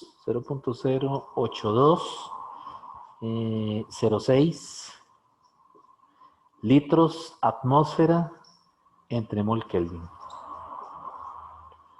Ok, entonces, ¿cuál usar? Bueno, depende de los valores en los que tengamos la presión y el volumen. Si la presión y el volumen están en pascales y en metros cúbicos, pues es mejor usar esto. De hecho, esa es la que hay que usar. Pero si la presión está en atmósferas y el volumen está en litros, entonces es mejor usar esta. Y aquí es 0.6. 0.08206. Esto es un 0.6. Y arriba, vean que no son joules, es litros por atmósfera. Entonces, cuidado, ojo.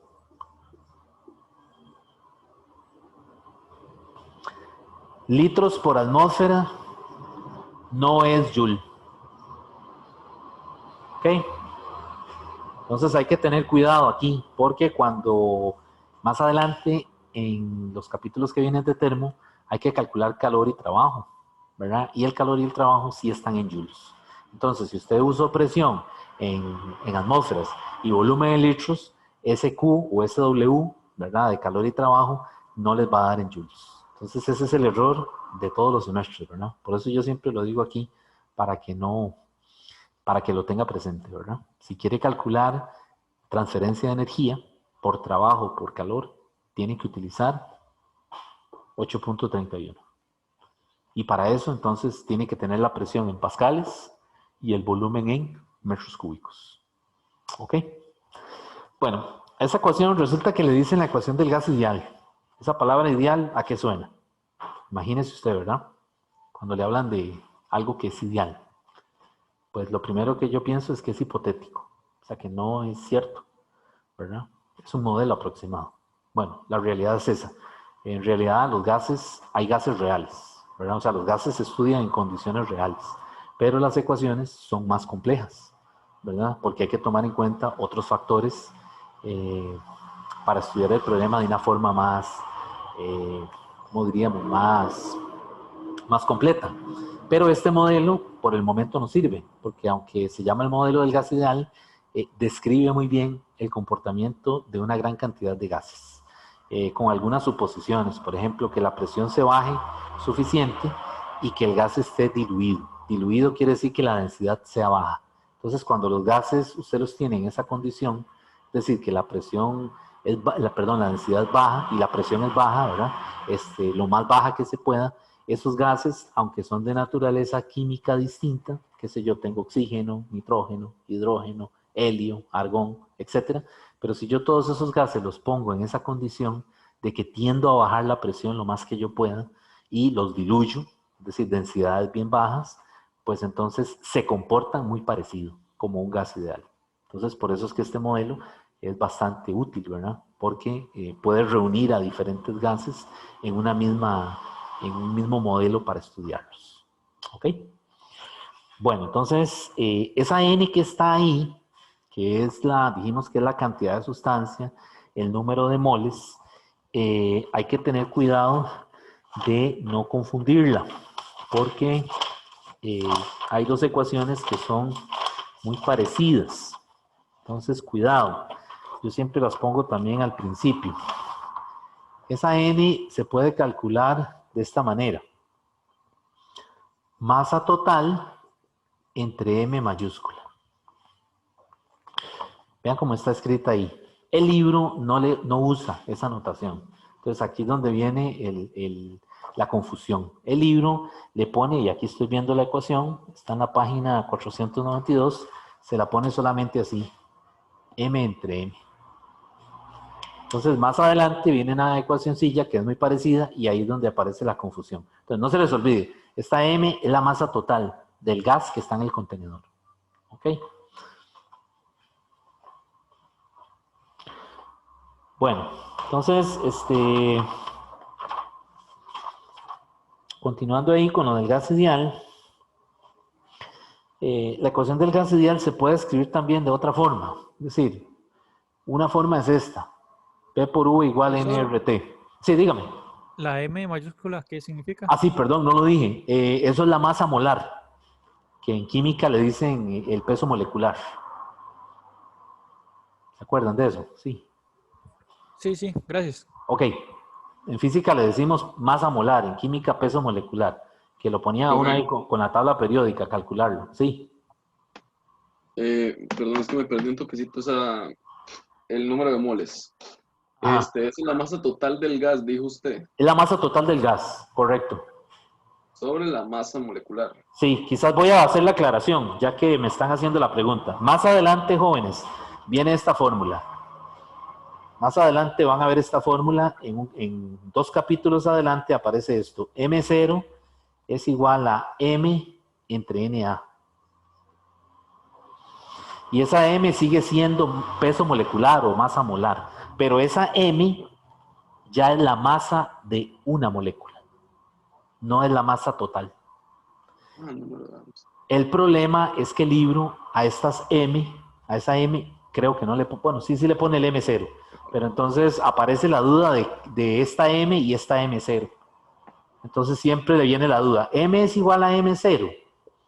No, no es igual. Esta es la masa total del recipiente que contiene el gas y esta es la masa de una molécula. Ok, entonces M es la masa molar, la M mayúscula, y la Na aquí en esta fórmula es el famoso número de Avogadro, que ya por ahí se lo enseñan a uno en química también, ¿verdad? Entonces, a eso iba. La ecuación de estado del gas ideal también se puede escribir de una forma un poco distinta. Otra versión de la ecuación de estado es la siguiente. P por V es igual a N mayúscula KB, este B es un subíndice, T. Entonces, en esta fórmula, esto también es el gas ideal, esto sigue siendo presión, con las mismas unidades, pascales o atmósferas, esto es volumen, pero esta N que ustedes ven aquí ahora, esa N mayúscula, es número de moléculas. Por eso necesito esta formulita, porque necesito el número total de moléculas. Y esta fórmula me da la masa de una molécula. ¿Ok? Esa K que están viendo ahora ahí, esa K con ese subíndice B, se llama la constante de Boltzmann. Esa constante de Boltzmann tiene el siguiente valor. Esa KB se puede calcular de esta manera. Es la R, que es la constante universal de los gases, entre la NA, que es el número de Avogadro. Quiere decir que si yo cojo 8.314 y lo divido entre el número de Avogadro era, siempre se me olvida, era 6.022, ¿verdad? Era 6.022 por 10 a la 23. Y aquí arriba las unidades son Joule, mol, Kelvin. Y aquí abajo estamos en moléculas, entonces aquí son moléculas por mol. Bueno, por mol sí. Ok, entonces cuando yo hago esa operación, la pueden hacer ahí en la calculadora para que lo verifiquen. Tiene que dar esto. 1.38 por 10 a la menos 23 Joule entre Kelvin. Y esa constante está dentro de las 5 constantes universales más importantes de toda la física, porque aparece en prácticamente todo, ¿verdad? Se llama la constante de Boltzmann, ¿verdad? Tiene el mismo rango de importancia que la constante de gravitación, la G, no la de caída libre, sino la G mayúscula, ¿verdad? El 667 por 10 a la menos 11. Ok, entonces es una constante importantísima en física, ¿verdad? No solo en termodinámica, aparece en otros sitios, en otras áreas. Bueno, entonces, esta es la otra forma de escribir la ecuación del gas ideal. Entonces, resumiendo, y T sigue siendo la temperatura absoluta en Kelvin, ¿verdad? Entonces, resumiendo, vamos a tener que P por V, el producto P por V, se puede calcular como nRT o nKBT de esta manera. Cualquiera de las dos, dependiendo por donde uno, dependiendo de los datos que uno tenga, ¿verdad?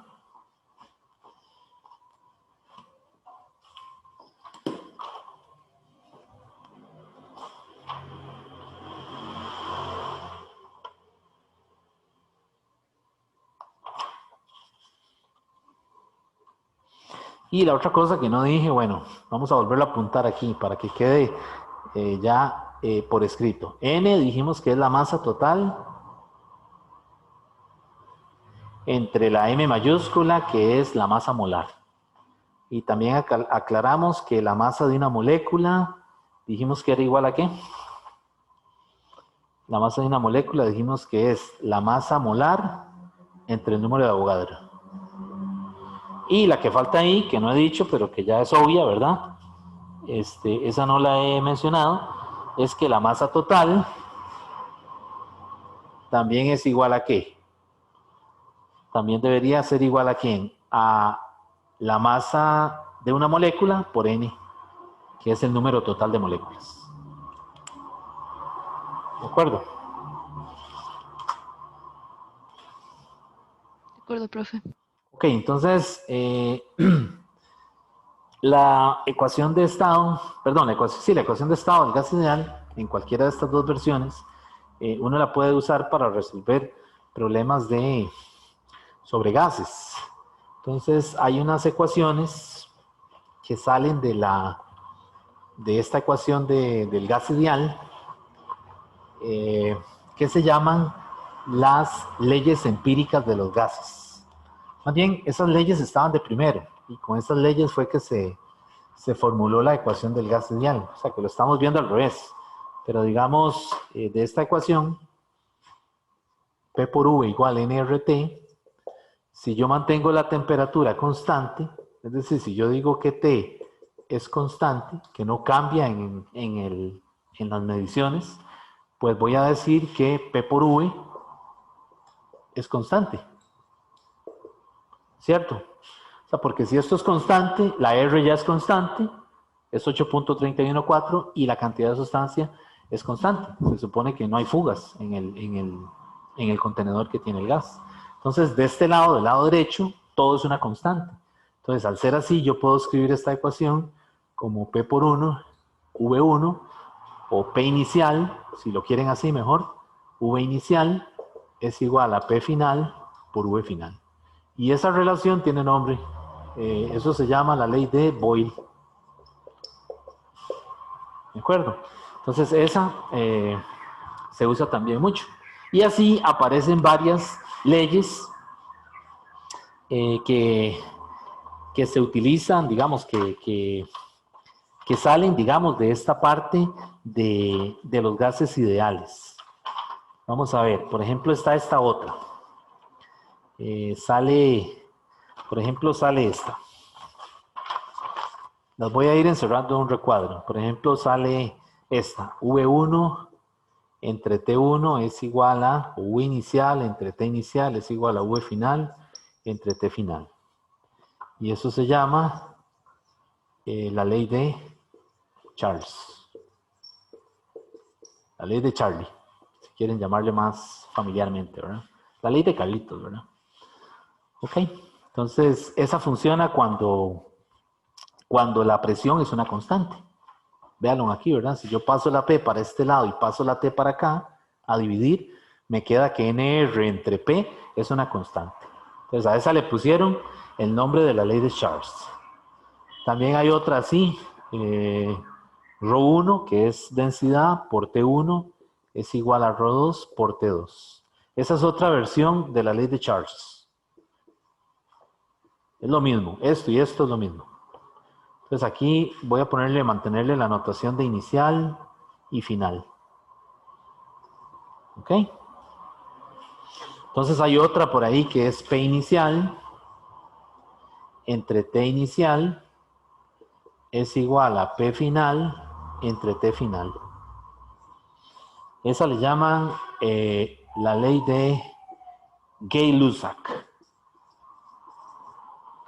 Ok, en esta el volumen es el que se mantiene constante.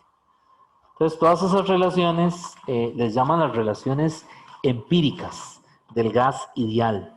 ¿De dónde viene esa palabra de empírico? Bueno, cuando hablamos de algo que es empírico, nos referimos a algo que es derivado de la experiencia, ¿verdad? Es decir, la persona que sabe hacer un trabajo de forma empírica lo aprendió, ¿verdad? Pero realmente no tiene el fundamento de lo que está haciendo. Lo hace muy bien porque ya tiene la destreza, ¿verdad? Pero es decir, no tiene la formación teórica para entender por qué lo hace así. Entonces a eso se refieren con las leyes empíricas, porque estas leyes surgieron de la experiencia, de observar lo que pasaba en los laboratorios. Y luego alguien vino en el siglo XIX y juntó todas esas leyes y apareció el modelo del gas ideal, que es la ecuación que vimos anteriormente, el P por V igual a nRT. Por ahí me falta una empírica, que es esta. V inicial entre N inicial, N es el número de moléculas, es igual a V final entre N final, en donde V es volumen y N son moléculas.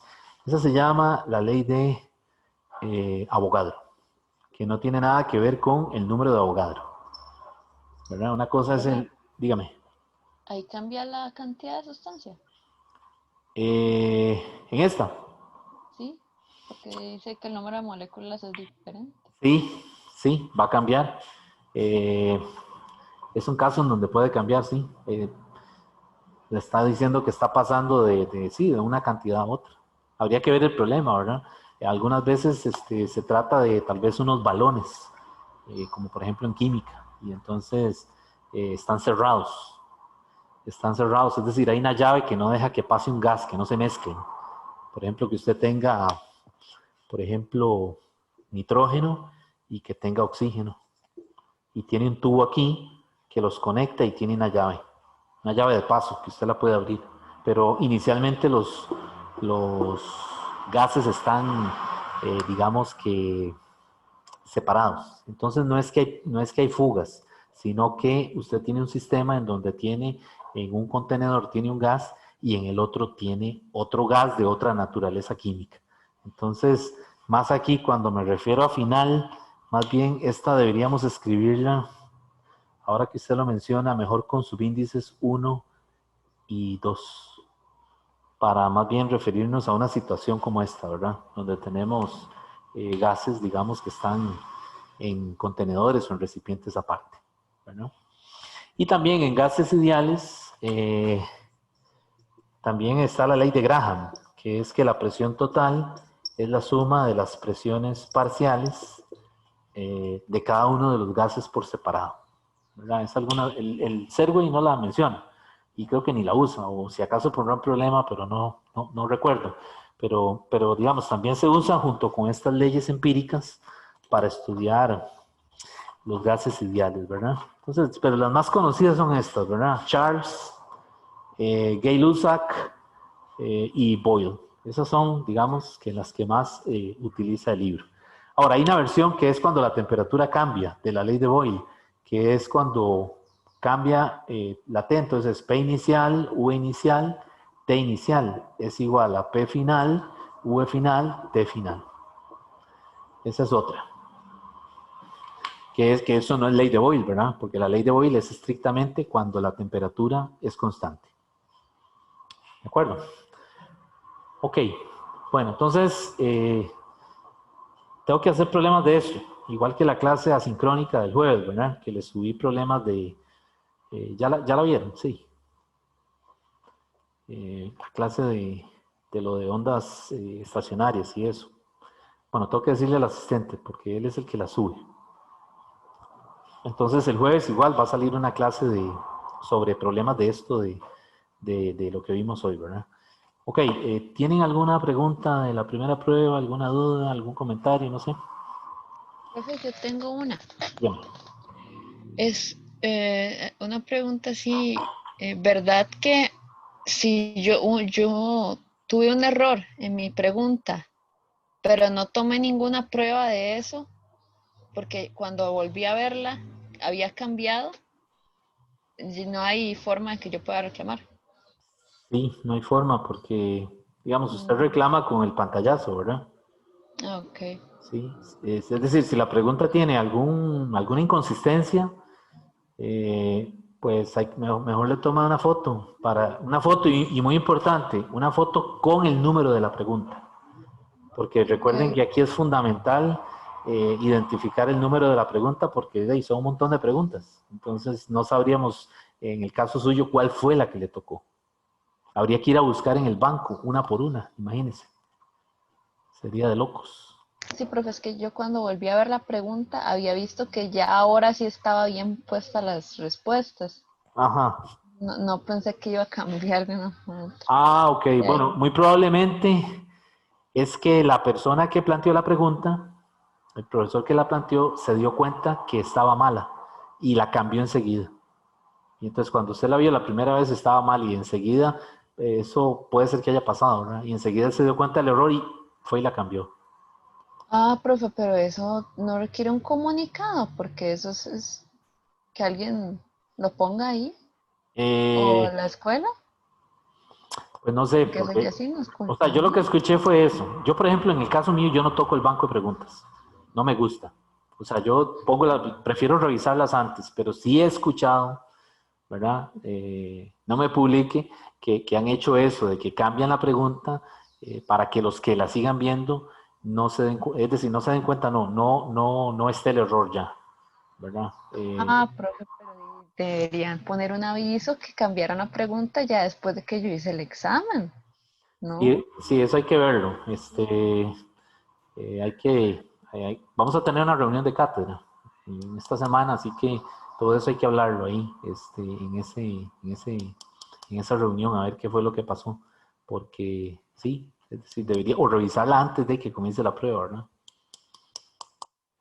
Profe, gracias. Ok, Ve, Profesor, yo creo que, bueno, yo considero que la hora y media para 20 preguntas es muy, muy poco. Porque, bueno, en mi caso, y no sé, iba como por la pregunta 8 y me quedaban 40 minutos apenas. Entonces no creo que sean, o sea, preguntas que usted verdaderamente pueda responder en 3 minutos. Ujú. O sea, cuando dijeron eso, yo dije, claro, son preguntas, me explico, cortas, que van al punto y listo, como no hay mucho, es decir, planteo o horas que usted tenga que analizar, Ujú. pero no, eran preguntas que había que ponerle bastante cabeza, la verdad. O sea, no salían así como tan re fáciles. Por lo menos eso fue lo que sentí yo. He Ujú. hablado con otros amigos que están con otros profes y opinan lo mismo, o sea, que es como muy poco tiempo para ese nivel de preguntas, Ujú. al Sí, menos. ujú. Sí, bueno, digamos, el tiempo realmente viene de una recomendación digamos, de la U. Es decir, por ejemplo, química hace 40 preguntas y da 3 horas. Entonces, para 20 preguntas es 1 hora y media, digamos, para 20 preguntas. Para 40 son 3. Ahora, ahí hay preguntas en ese banco que son conceptuales, es decir, que son preguntas que se supone que si usted sabe la respuesta es marcarle inmediatamente, ¿verdad? Que le va a ganar, que le va, digamos, a generar ganancia de tiempo para hacer otra pregunta. Mm. Bueno, algo que a mí no me pasó, pero a unos amigos los escuché comentar que, o sea, tenían las preguntas teóricas y, por decir, de problemas combinadas. Entonces a veces eran como, o sea, como que no le salieron teóricas, como que era todo de problemas. El problema, sí. No sé También, cómo. también puede pasar eso, ¿verdad? Sí, podría Sí, pasar eso. Eso vamos a ver porque, es decir, por ejemplo, yo eso el tiempo no lo puedo modificar, porque esto es una prueba colegiada, entonces ya tiene un tiempo para todos los grupos igual, y eso tendría que ser un consenso, digamos, que, que es decir, que de alguna manera decidan en la cátedra aumentar el tiempo, ¿verdad? y Pero otra cosa que yo estaba pensando es que, bueno, en física uno hacían quizzes y por cada quiz de 8 preguntas daban 1 hora y 15. Me explico. Y las preguntas sí eran quiz, o sea, pues, aptas para un quiz. Igual había que pensar, pero me explico, apenas uno como llegaba a eso. Entonces, me parece, no sé, bueno, demasiado. vamos a ver vamos a ver qué pasa en esa reunión, a ver qué cambios deciden hacer, ¿verdad? Qué se puede mejorar ahí, ¿verdad? O- pero no les sabría decir hasta que no nos reunamos y veamos digamos, Sí, yo se lo comento tal vez para que lo tengan en consideración si se habla con el coordinador o una cosa así. sí, sí, no, no, todas esas cosas, por eso les pregunté ahora que si escuchaba dudas, qué sé yo, comentarios. ¿Usted no tiene el promedio de este grupo, profe? Sí, este promedio está arriba del global, estamos arriba. Es decir, este grupo está mejor que el promedio global, Sí, ¿verdad? porque eso es otra cosa que me estaban comentando, que el promedio de otros grupos es como de 5,5 aproximadamente. Sí, sí, el de nosotros está arriba. En esta prueba estuvo en 6.5 y el global estaba en 5.9 o 6, algo así. O sea Sí, yo que, considero que eso es sumamente bajo, ¿verdad? O sea, hay como un problema en la manera que se está evaluando. pues no necesariamente, no necesariamente. Recuerde que es física, ¿verdad? Y física las promociones eh, Sí, cuesta pero, subirlas, pero ¿verdad? sí, eso no significa que sea pedagógico. No, pero es que me refiero al material como tal. Es que el material, digamos, es que no podemos poner una pregunta, no se le puede poner una pregunta de sustituir números, porque es decir, no estamos evaluando nada, ¿verdad? Cuando usted me dice que le toma tiempo analizarlo, es porque estamos, es decir, estamos tratando de poner una pregunta en donde, es decir, que el estudiante realmente haya leído el libro, es decir, que conozca el material, ¿verdad? Es que esa es la otra parte. ¿Verdad? No, no podemos poner preguntas de sustituir números, porque si no, no estaríamos evaluando nada. ¿Me entiende? Sí, yo entiendo esa parte, pero de mínimo dar como más tiempo. Sí, por eso entonces, para eso vamos a ver, entonces, cuando nos reunamos, yo voy a llevar también eso que ustedes me dicen y no solo yo, todos los profesores llevan también sus sugerencias y lo que han escuchado de los estudiantes y entonces lo analizamos y vemos a ver qué pasa ahí, ¿verdad? Pero no soy solo yo el que decido, ¿verdad? Yo puedo decir, pongamos más tiempo, pero es decir, si no hay un consenso, ¿verdad? no lo puedo hacer yo en mi examen para ustedes, ¿verdad? Es lo que les quiero decir. Pero voy a llevar ¿cómo se dice? Esas preocupaciones, estos comentarios para comentarlos ahí en esa reunión. Perfecto. Profe, Dígame. Gracias. yo en lo personal, yo no tuve problema con el tiempo que fue. Yo creo, así personalmente creo que los que me saqué malas fueron por mi culpa. Ajá. Pero la que sí podría ser es tal vez en caso de que no lleguen a nada, podríamos ver tal vez a un poco más de ciertos aspectos claves de teoría que pueden ser útiles para los problemas ya en las clases. Ajá. Por ejemplo, lo de los cambios de presión que a mí hasta último momento yo me había leído una cosa del libro y que ya me había ayudado como para medio resolver los problemas. Ujú, Pero lo de los cambios de presión sí fue un poco más teórico, ujú. como decir como cuándo es menos presión y cuánto más, pero realmente todo se reducía a tener la idea de que entre más con más velocidad cambiaba la presión y así. Pero Entonces, más que todo, pero eso lo dijimos aquí en clase. Yo les dije, cuando la sección transversal se estrecha, aumenta la velocidad y disminuye la presión. es que no había sección transversal, era digamos como en un techo abierto con un viento soplando, Ya. Bueno, digamos. entonces, Entonces, tal vez esas poquitas cosas sí hubieran ayudado bastante. Digamos, yo sé que también es culpa de uno que le falta leer, pero si ver ciertos aspectos claves, ponerle más énfasis, ujú. tal vez ayudaría más si no hacen ningún consenso, si no llegan a nada en la reunión. Claro, sí, otra cosa, otro comentario, ahora que usted habla de esto, María, es que la otra cosa es que recuerden que este libro está pensado, o los que lo escribieron lo pensaron para que ustedes lean el capítulo antes de la clase, ¿verdad? De manera de que cuando surgen esas dudas y yo voy dando la clase, quizás ustedes tengan, digamos, les surjan preguntas, ¿verdad? Porque yo no puedo aclarar detalle teórico por detalle teórico de cada página del libro, porque ustedes ven que apenas voy sacando el material de que se va cubriendo semana a semana.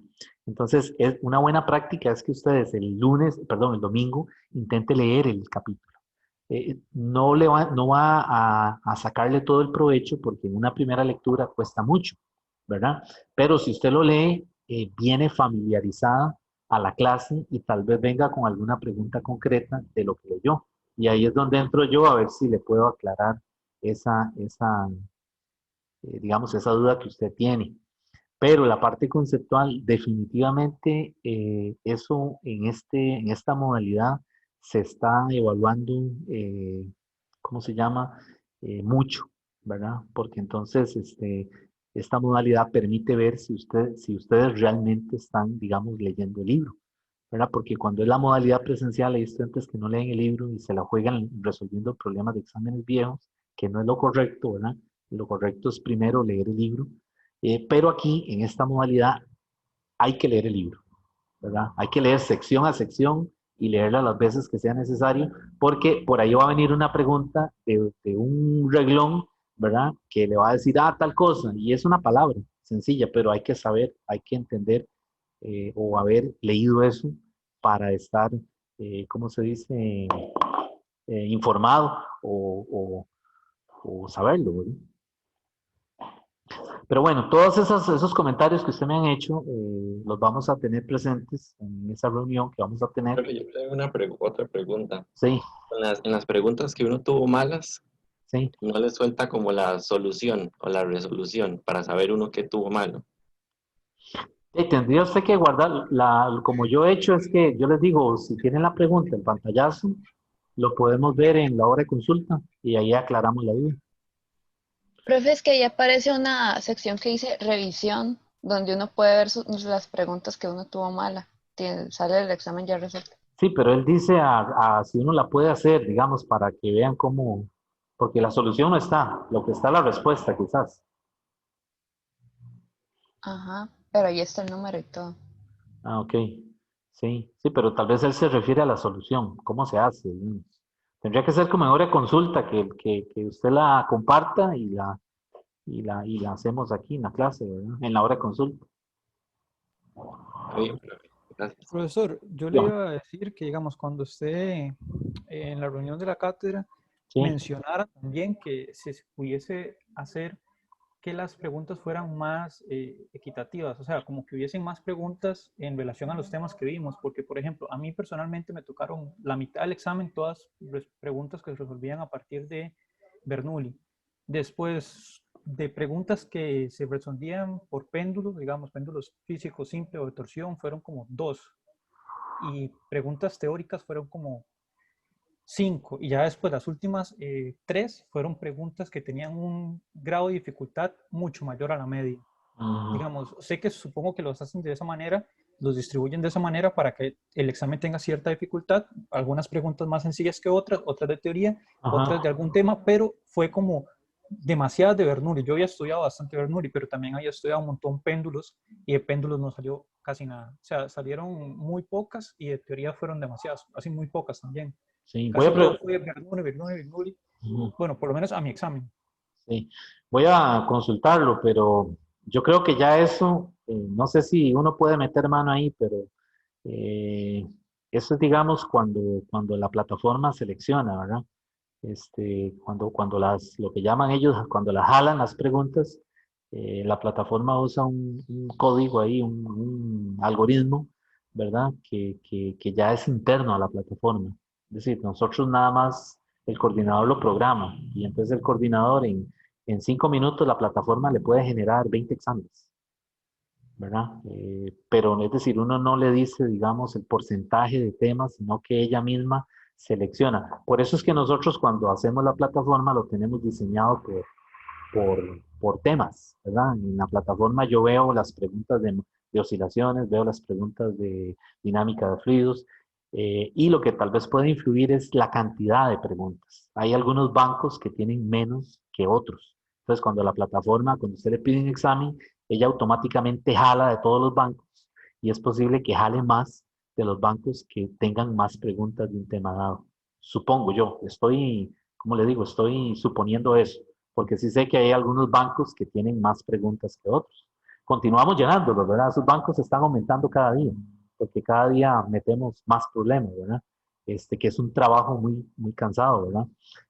Pero sí, eso de la plataforma, que le salieran muchas de Bernoulli, eso no es que que el coordinador lo escogió así, sino que cuando le da la orden, ¿verdad? Que jale las preguntas, ella va automáticamente por todos los bancos cogiendo preguntas, ¿verdad?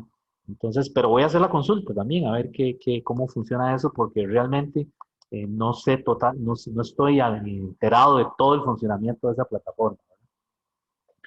Bueno, Sí, sí, es que digamos, yo lo que digo es que debe haber como una división entre preguntas de temas y preguntas que tienen un grado de dificultad, porque sí lo hace de manera equitativa. O sea, sí pone preguntas con un grado de dificultad regular, pone preguntas de un tema que uno ve que realmente son de ese tema y pone después ajá, otras preguntas que tienen un grado más alto, porque fueron muy pocas. Hubieron 2 preguntas que sí tenían un grado muy, muy difícil, que eran péndulos con resortes juntos en la misma y con teoría también junta, pero eran muy pocas en comparación. Entonces yo supongo que debe haber un algoritmo que las seleccione. Entonces no sé si, digamos, cuando haga la reunión lo pueda mencionar, nada más así como para saber si hay una forma de poder hacerlo más equitativo, digamos. o sea, que usted dice que salga el mismo número de preguntas por tema. Sí, sí, básicamente, porque después puede salir que, digamos, yo, por ejemplo, estudié un montón péndulos y no salieron nada. O sea, fueron como 2, 3 preguntas que salieron y esa pregunta que era básicamente una combinación de temas entre péndulos y resortes y teoría. Sí, bueno, voy a hacer la consulta y por ahí después les cuento a ver qué van a hablar en esta reunión, a ver porque ahí van a llegar todas ¿cómo se dice? Los comentarios de toda la cátedra, ¿verdad? Entonces vamos a ver ahí qué sale ahí. Recuerden que la siguiente prueba es el 17, ¿verdad? Que es de este jueves que viene en 8, ¿ok? Y son los temas de movimiento ondulatorio y superposición.